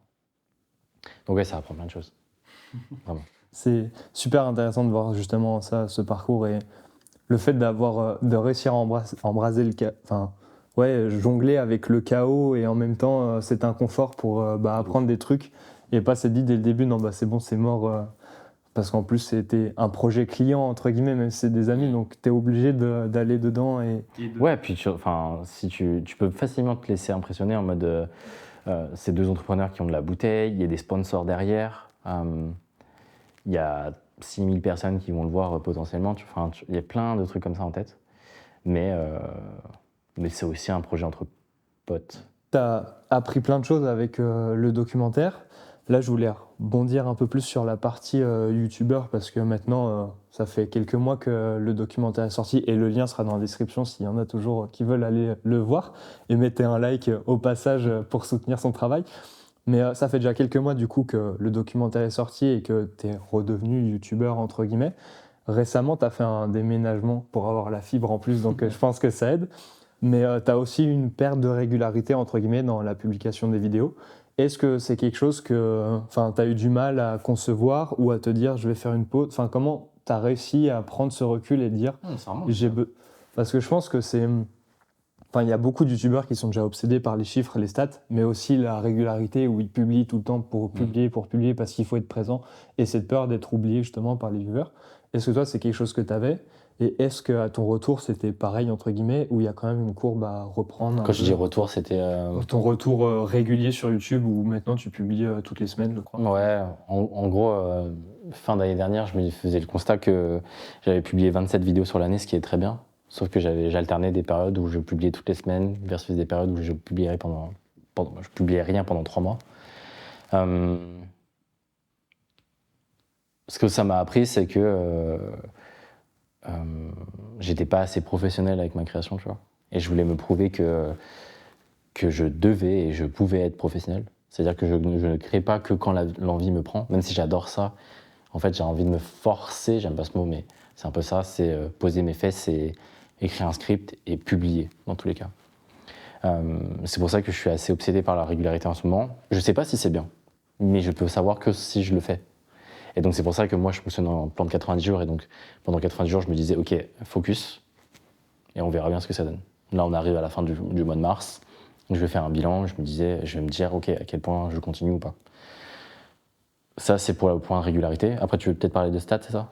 Ouais, tu peux parler un peu de, enfin, pas forcément les stats, mais plus l'aspect psychologique et mindset que tu as eu derrière, en te disant bah, justement comment tu l'as abordé, parce que les stats, entre guillemets, enfin, ça va peut-être pas forcément parler à ceux qui nous regardent, les courbes de rétention, les taux de clics, tout ça, mais plus, ouais, toi, psychologiquement et émotionnellement, comment ça t'a impacté? Est-ce que ça t'a impacté déjà, le fait d'avoir bah, des diminutions de stats ou non? Ah, ok. Oui, forcément ça m'a impacté. Mais je crois que, encore une fois, je pense que c'est un truc qu'on apprend à deal en tant qu'entrepreneur. On a toutes et tous ces moments où on se dit putain, plus personne s'intéresse à ce que je fais, ça y est, c'est la fin, etc. Je vais chercher un taf. Ouais, c'est jamais évident. Euh, Maintenant, ça t'apprend aussi à pas dépendre de ses vues. Et encore une fois, il y a encore plein de modèles, de business models différents. Et peut-être que moi, c'est un peu la leçon que j'apprends en ce moment, peut-être que moi, mon modèle, c'est pas de faire des vues, en fait. Je peux créer un modèle avec des bonnes vues, avec des gens qui sont engagés, avec une valeur qui est très précise. Mais j'apprends, tu vois, au moment où je te parle, j'ai pas de certitude, j'ai pas de conviction, j'ai besoin d'expérimenter. Et voilà. Et est-ce que enfin, le fait d'avoir fait intervenir François sur ta semaine de webinaire, justement, le fait qu'il ait parlé du storytelling et la citation qu'il a dit, justement, le storytelling n'est pas gage de vue, mais gage de bonne vue, ça t'a aidé, d'autant plus que lui est déjà bien plus avancé que toi dans ce parcours de création de contenu? Ouais, en fait, ça venait confirmer le fait que ce qu'il disait, c'était vrai, parce que moi, sur ma chaîne, entre guillemets, je fais toujours en sorte de storyteller mes vidéos, en tout cas de mettre de la personnalité. Et en fait, même si je fais entre guillemets que 800, 1000, 800, entre 800 et 1000 vues sur toutes mes vidéos, minimum, ce que je considère pas beaucoup, mais en fait c'est déjà énorme, et en fait c'est des gens qui sont hyper engagés. Donc ça, l'un dans l'autre, je sais que je fais des bonnes vues, et c'est peut-être le plus important. Maintenant, François, il m'aide beaucoup dans le sens où lui, il a fait les erreurs. Et tu vois, il était prof avant, il a fait du ultra mainstream, genre à parler de caméra, de vidéo, etc. Il a fait une sorte de crise en mode putain, j'en peux plus de ce contenu mainstream. Et c'est que depuis quoi, 6 mois qu'il s'intéresse au storytelling et qui se rend bien compte que c'est la solution pour faire des vidéos authentiques et personnelles. Et donc oui, effectivement, on en parle très très très très souvent de ça. Et ça fait du bien. Ouais. Ok. Et du coup, justement, tu parles de cet aspect authentique et personnel et de continuer. Bah, déjà, tu vas avoir ton bilan à la fin du mois. Qu'est-ce qu'on peut te souhaiter et c'est quoi justement la suite pour toi? Tu as parlé un peu de la création de ta communauté qui est en cours. Est-ce qu'il y a des actus ou un prochain documentaire ou des choses un peu... je vais chercher un peu les infos pour avoir des news, mais... Je vais faire le bilan dans un mois, mais je pense que là, tu vois, il y a toujours des bribes et des intuitions. C'est que d'un point de vue création, j'ai envie d'aller à fond dans le storytelling. Ça veut dire, tu vois, typiquement ma dernière vidéo, donc au moment où on sort, c'est la vidéo sur quitter le salariat fut la meilleure décision de ma vie. Et en fait, je sens que je m'épanouis là-dedans. Et j'ai envie d'aller dans ce truc de filmmaker à fond et de créer un peu ma case. Et donc, ça demande plus d'écriture, plus de tournage, etc. Donc peut-être que une fois par semaine, ça va pas tenir. À voir. Peut-être 3 fois par mois. Peut-être 2 fois par mois, je sais pas. Mais en tout cas, il y aura des vidéos plus produites, encore plus authentiques. J'ai envie d'aller encore plus à fond, tu vois. Ça, c'est la partie création. Et la partie business, c'est vraiment se mettre sur pied le FFC 2.0, quoi. Passer de ce Discord où on est très chill, où YouTube, c'est un hobby, où on s'amuse, tu vois, versus le FFC de demain où ce sera vraiment des gens hyper sérieux dans leur création. Quand je dis sérieux, c'est qu'ils ont l'intention que leur vidéo leur amène quelque chose. Pas que financier, mais aussi en termes de rencontres, en termes d'épanouissement personnel. Et donc j'ai envie de faire cette transition de FFC Discord où voilà, c'est la colonie, quoi. On s'amuse, on crée ensemble. Et le FFC où on parle à des experts, on parle titre et miniature, des trucs très techniques. On parle filmmaking, on parle storytelling. On a pour but de progresser en vidéo et en création vidéo. Donc voilà, c'est un peu ce qui se trame dans les prochaines semaines. Est-ce qu'il y aura un autre documentaire C'est un truc qui prend du temps. Ouais. C'est un truc qui prend du temps, malheureusement. Je ne peux pas te répondre là comme ça. Je travaille, c'est un projet qui est en cours, mais un peu flou. Non, je pourrais pas t'assurer un autre docu. Pas de souci.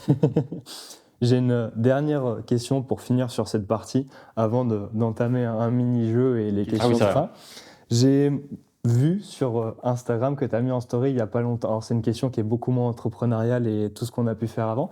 J'ai vu que tu as mis en story récemment que tu étais accro à Twitter depuis quelques années, 11 ans, quelque chose comme ça. Et tu as décidé de passer le pas et de supprimer ton compte, justement. Et tu as parlé un peu d'aspect émotionnel et de se détacher des choses, justement. Est-ce que ça fait du bien? Est-ce que c'était une bonne décision? Et pourquoi tu as pris cette décision aussi? Moi, j'ai vu toute l'évolution de Twitter depuis le tout début, quoi. J'étais vraiment, je sais pas, 2013, c'est ça? 2012, 2013, j'ai commencé à utiliser Twitter. Et franchement, c'est trop bien à l'époque. Mais vraiment trop bien. On suivait une émission à la télé, tac, on tweetait. C'était hyper amusant, quoi. Et on perd ce côté réseau social dès lors que, malheureusement, j'en fais partie, les entrepreneurs prennent le contrôle de la plateforme pour en faire leur pub et pour l'utiliser en tant que plateforme d'acquisition, quoi. Et je trouve que, au même titre qu'Instagram était fun avant, là je trouve que ça s'est revenu avec les Reels, et Twitter est plus du tout fun aujourd'hui, quoi. Mais plus du tout. Depuis que c'est passé sous la tutelle de X, je trouvais plus de plaisir.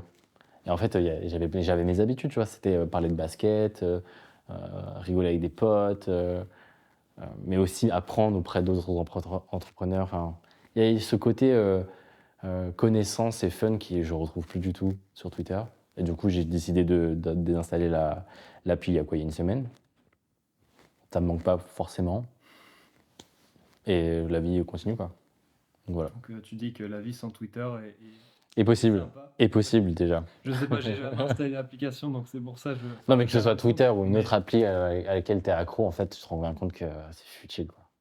Ok, c'est cool d'entendre ça et de voir cette authenticité sur les... Même YouTube, à un moment, alors peut-être que je désinstalle l'appli, tu vois, en fait c'est futile, t'as pas besoin de tout ça. Ouais, faire un petit sevrage.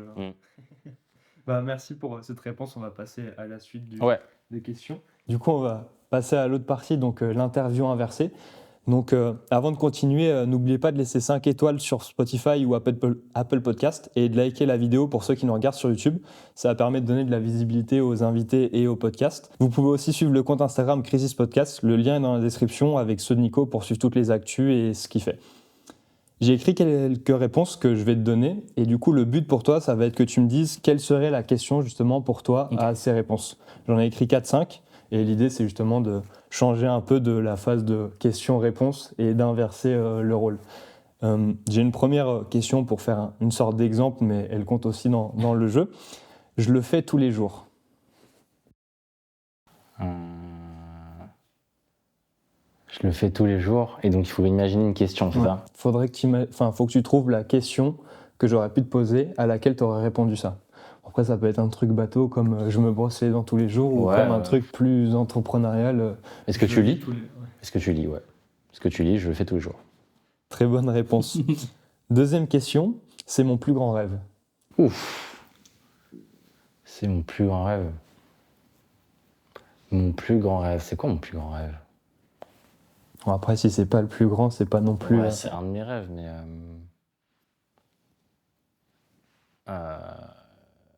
Oula, faut réfléchir en question du coup. C'est une gymnastique d'esprit. Ah, c'est C'est mon plus grand rêve. Qu'est-ce que je répondrais si c'est mon plus grand rêve? Putain, j'arrive pas à trouver la question, mais en gros, moi avec ma femme, c'est avoir acheté ma maison et qu'il y a un studio YouTube dedans, quoi. Donc, et quelle est la question sur ça? C'est si demain je te propose une maison dans laquelle il y a ton studio YouTube de rêve, qu'est-ce que tu me réponds? C'est mon plus grand rêve, voilà. Et est-ce que du coup, ce serait une maison encore dans la nature ou vraiment déconnectée ou... Et bah la question se pose, tu vois, on approche de la trentaine avec Anaïs et c'est un peu un truc qui nous terrifie, genre trouver l'endroit dans lequel on va rester genre 10-15 ans, tu vois. Après, là, le cadre est déjà bien avec les montagnes. Ouais, mais bon, la région est pas très chère ici, donc la question se pose. Ok. Du coup, à l'inverse, c'est mon plus grand regret. J'ai pas tellement de regrets, moi. C'est une bonne réponse aussi. Hein. Bon, du coup, c'est pas une question. Ouais. Mais globalement, j'ai pas de regrets du tout, en fait. Ok. C'est une bonne manière de Ouais. penser. J'aime bien cette vision, je la partage aussi, mais je sais qu'il y en a justement, ils en ont.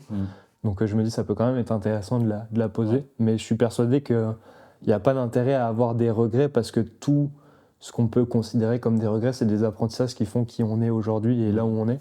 Et s'il n'y aurait pas eu justement ces erreurs ou ce parcours, on n'en serait Même pas là. même les épisodes les plus terribles que tu peux vivre, il fut un temps où c'est des regrets, mais là, je regrette rien du tout.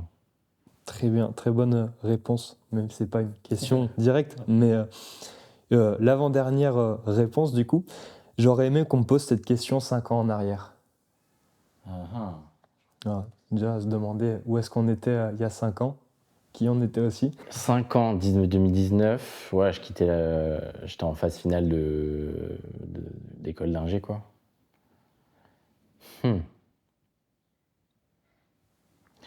Ouais, c'est encore cette question de... Je t'en avais déjà parlé, mais si l'argent comptait pas, qu'est-ce que tu ferais de tes journées, quoi? Et jamais j'aurais répondu oui, j'irai au bureau pour travailler en tant qu'ingénieur, non, tu vois. Mais en même temps, je t'aurais pas répondu, je fais des vidéos.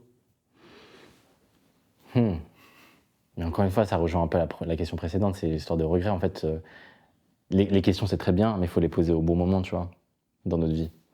Et si tu m'avais posé cette question il y a 5 ans... Non, si, peut-être qu'il y a la question de... est-ce que dans ton entourage, il y a des gens qui peuvent t'amener là où tu veux aller? Et là, je t'aurais répondu... je t'aurais répondu quoi? Je t'aurais répondu... j'aurais aimé qu'on me pose... Ouais, ouais bah cette question, c'est ça, c'est... Qui dans ton entourage peut t'emmener là où tu veux aller, quoi? Ok. Donc la dernière question pour faire cette gymnastique mentale, c'est la chose dont je suis le plus fier. J'ai l'impression qu'il y a beaucoup de choses sur lesquelles tu peux être fier aujourd'hui, que ce soit perso ou pro. Ou... Ouais, voilà, le premier truc qui me vient, c'est perso. Genre, d'un point de vue perso, je suis trop aligné avec tout, quoi. Je suis fier de mon mariage, je suis fier de ma famille, enfin, je suis fier de mes potes, de mon entourage, t'en fais partie. Ouais, je suis fier de tout, je crois. J'ai pas de regrets, je suis fier de tout. C'est peut-être la réalisation de ce podcast-là. C'est très bien. Fou, ça. Je trouve ça intéressant aussi justement de mettre un peu plus en avant l'aspect perso, qui est important. Enfin, faut avoir un bon équilibre entre l'aspect pro et perso, ce qu'on disait. Et pour moi, c'est la même chose, tu vois. Parce que tu vois, c'est le pro, entre guillemets, qui nous a fait nous rencontrer. Mais pour moi, t'es dans mon entourage perso maintenant. Ouais, Tu vois, enfin, il y a plus de frontières. il y a un lien entre les deux, mais il y a quand même enfin, il y a quand même du temps où tu sais que c'est perso et du temps où tu sais que c'est pro. Oui, tu vois oui, ce que je veux clairement. dire. Tourner une vidéo, tu sais que c'est du temps pro que tu prends pour toi. Lire un livre, c'est peut-être dans l'entre-deux. Et faire un restaurant avec Anaïs, c'est du temps purement perso, tu vois. Même si ça peut nourrir des idées pour le pro. Ouais, hyper intéressant. Bah, merci pour ces réponses authentiques. Du coup, on a fini la petite partie mini-jeu, entre guillemets. On va passer sur les vraies questions de fin. Okay. Donc là, ça va plus être des questions de recommandation ou de enfin pas vraiment des conseils, mais d'inspiration.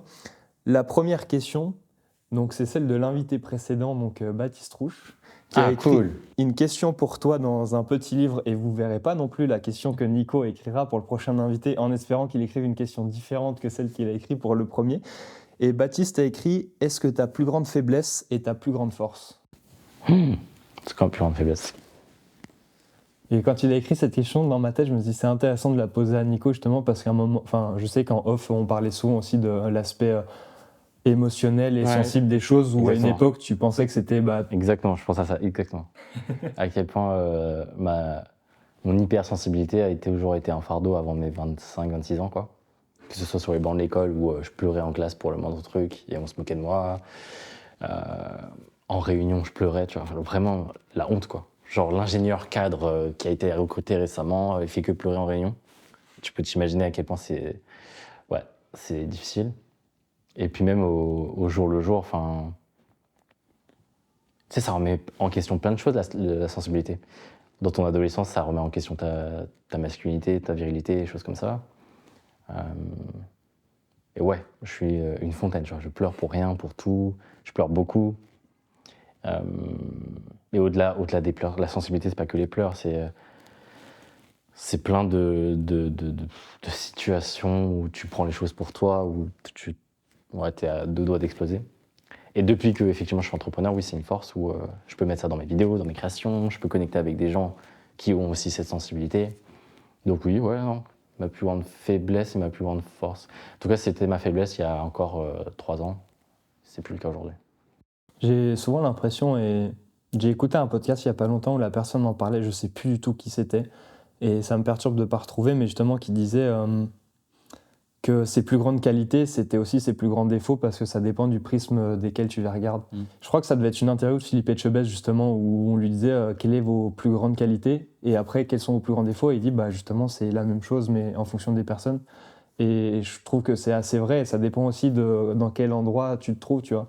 C'est un peu comme la citation qui dit essaie d'apprendre à un éléphant de grimper dans un arbre et il se pensera débile alors que le singe à côté va y arriver. Et tu vois, je pense que c'est une question aussi d'état d'esprit, de milieu et d'environnement. Dans le sens où peut-être que justement l'hypersensibilité que tu as dans le milieu vraiment entrepreneurial, enfin salariat, ingénieur. Et ben justement, je sais pas à quel point, enfin, il y a des entreprises. Il y a des entreprises qui juste veulent pas de gens sensibles, alors que c'est se tirer une balle dans le pied, tu vois. Enfin, je sais pas. Je réfléchis à des scénarios où la sensibilité, c'est pas un défaut, en fait. Plus j'avance, plus je me dis, en fait, il y a que du bon à être sensible. Mais vraiment. Mais en fait, ouais, c'est parce qu'on se crée dans le salariat et dans les boîtes dans lesquelles j'étais, on se crée une sorte de jeu de rôle où on a un masque où tu sais, on est tous forts et il y a une hiérarchie qui s'installe. Enfin bref. Effectivement, là, la sensibilité n'a pas de qualité. Mais autrement, je trouve que c'est vachement bien d'être sensible. Une autre question pour enchaîner sur cette fin d'épisode. Est-ce qu'il y a une personne, enfin je vais la formuler autrement, si tu pouvais dîner avec une personnalité connue, ce serait qui et pourquoi ? Waouh, dur. Attends, là, ça c'est une réflexion. Là. Il y a plein de gens qui me viennent à l'esprit. Là. Après, j'ai dit connu, ça peut être tout niveau d'échelle. Ça peut être Kylian comme Steve Jobs, tu vois, mais bon, Steve Jobs, ça va être un peu plus compliqué. En fait, la question subsidiaire qui vient, c'est qu'est-ce que j'ai à apprendre de cette personne, tu vois. Ouais. Parce que admirer pour admirer, c'est bien, mais s'il est trop haut, c'est pas non plus game changer. J'hésite entre 3 personnes. Tu peux donner on peut faire un resto à 4. Hein. La première, c'est Steven Bartlett, de The Diary of a CEO, parce que c'est un entrepreneur de zinzin qui a connu des épisodes de racisme dans lesquels je me retrouve beaucoup, de discrimination, tout ça. Parce que c'est une chouette personne, ça a l'air. Matt Diavela, parce qu'il a le business model de rêve pour moi. Et Carissa Santos, de Life of Risa. Qui a une patte artistique, qui a un filmmaking. Genre, je sais pas comment expliquer ça, mais c'est peut-être la personne qui m'inspire le plus depuis 6 mois, tu vois. Et ouais, Un dîner à 4 comme ça serait pas mal, ouais. Ok. Full US, Ouais. mais tant pis. Bah, c'est déjà. En vrai, US, UK. j'allais dire UK parce que je crois que Bah. Steven est. Mais ok, très bien. J'ai une autre question qui recoupe un peu avec les réponses que tu as données tout à l'heure par rapport au regret et la question que tu aurais aimé avoir il y a 5 ans. C'est quel est le conseil que tu aurais aimé avoir mais que tu n'as jamais eu? Je pense que c'est un peu compliqué à répondre aussi parce que justement, vu que tu es aujourd'hui, parce que tu as eu ce parcours et peut-être que si tu aurais eu un conseil à un moment donné, ça t'aurait changé dans ta voie, ou il faut l'avoir au bon moment, tu vois. Là, on précise pas le moment, donc ça se trouve, ça peut être un conseil que tu aurais aimé avoir il y a 1 mois, comme 1 an ou 10 ans. Mais moi, je sais qu'il y en a un que tu me donnes souvent en ce moment sur la création de contenu, c'est simplifier. Oui, il y a ça, oui, c'est vrai. Mais Non, le premier qui me vient, là, c'est ce truc d'argent, tu vois. Un conseil qui aurait assaini ma relation à l'argent. Je sais pas comment le formuler, mais peut-être un truc du genre l'argent c'est une énergie, ou l'argent c'est sain, ou l'argent c'est bien de gagner de l'argent, tu vois. Moi j'ai toujours été élevé dans ce truc de faut grind, tu vois, le labeur. L'argent c'est un truc qui se mérite. Et en fait, tu te rends pas compte, mais rien qu'en disant ça, ça conditionne, et je suis sûr qu'il y a plein de gens qui vont se reconnaître là, mais ça conditionne tout un aquarium de croyances et tout autour de l'argent. Et en fait, je déconstruis que là, à 29 ans, tu vois. Gagner de l'argent, avoir des clients, c'est pas leur voler de l'argent, c'est leur apporter au contraire des choses. Et moi, ça m'aurait beaucoup aidé, je pense, d'assainir cette relation à l'argent. Et voilà le conseil que j'aurais aimé avoir. Je sais que moi, un coup, j'avais entendu justement un conseil sur l'argent, mais c'est il y a longtemps, c'est quand j'étais en alternance, où l'argent, il est pas bon ni mauvais. Justement, c'est un catalyseur. Et en fait, si tu es bon à la base, tu seras, en fonction de l'argent et de la somme que tu as, 10 fois meilleur ou 10 fois plus gentil, 100 fois plus gentil. Et si tu es mauvais à la base, tu seras juste 10 fois ou 100 fois plus con. Et du coup, j'aime bien cette vision où en fait, en soi, l'argent est neutre et c'est un outil. Et comme tout outil, ça peut servir à faire la paix comme la guerre. Et du coup, ça dépend de la personne qui l'a entre les mains. On parlait de développement personnel au tout début de l'épisode, mais en fait, l'argent, c'est aussi un catalyseur de développement personnel de ouf, quoi. Genre, quand quelqu'un te dit c'est trop cher, en fait, ça dit plus de choses sur lui que sur toi. Il y a plein de choses comme ça, quoi. C'est hyper intéressant. Du coup, en parlant de développement de personnel, ça fait une petite passe encore. Il est fort, ce Nico. Mais s'il y a un livre que tu peux offrir à tout le monde, lequel ce serait? Le premier qui me vient, c'est L'Alchimiste, mais on aime bien dire que L'Alchimiste, c'est le livre des gens qui ne lisent pas. Et c'est vrai, parce que moi, je l'ai lu à une époque où je commençais à lire. Mais en fait, c'est un roman initiatique qui te ouvre les yeux sur plein de choses, donc je l'aime beaucoup. Mais celui qui me parle le plus, il y en a 2, c'est Avoir le courage de ne pas être aimé, de Koga et je sais plus quoi, de 2 japonais qui sont exceptionnels, et The Pathless Path de Paul Millerd, qui est exceptionnel. Ça fait déjà 3 recos. Ça fait déjà 3 En lecture, c'est déjà pas mal. Et est-ce qu'il y a d'autres recommandations que tu veux faire autres que des livres? Ça peut être chaîne YouTube ou une vidéo ou des films ou une série. Si jamais tu as envie, si t'as pas... Je pense qu'il y a déjà Life of Rizak. Ouais, Life of Rizak, si vous voulez des moments de pause dans votre vie ou des moments de chill et de waouh, c'est parfait. Mais ouais, non, pas forcément de recours à absolument regarder. Et merci beaucoup Nico pour ton temps et ces réponses. Une dernière question, mais qui est pour clore l'épisode. Est-ce que pour toi, c'est un épisode réussi? Oh bah oui. Bah oui, parce que déjà dans l'ensemble, là, les gens ne voient que l'épisode, mais tu viens chez moi, on se balade, il fait beau. Donc oui. D'ailleurs, on voit un peu la luminosité de la fenêtre dans le temps. 100% réussi. Et merci beaucoup. Merci à tous ceux qui nous ont écoutés jusqu'au bout. N'oubliez pas, si cet épisode vous a plu, vous pouvez laisser 5 étoiles sur Spotify ou Apple Podcast et partager l'épisode. Ça permet de donner de la visibilité aux invités et au podcast.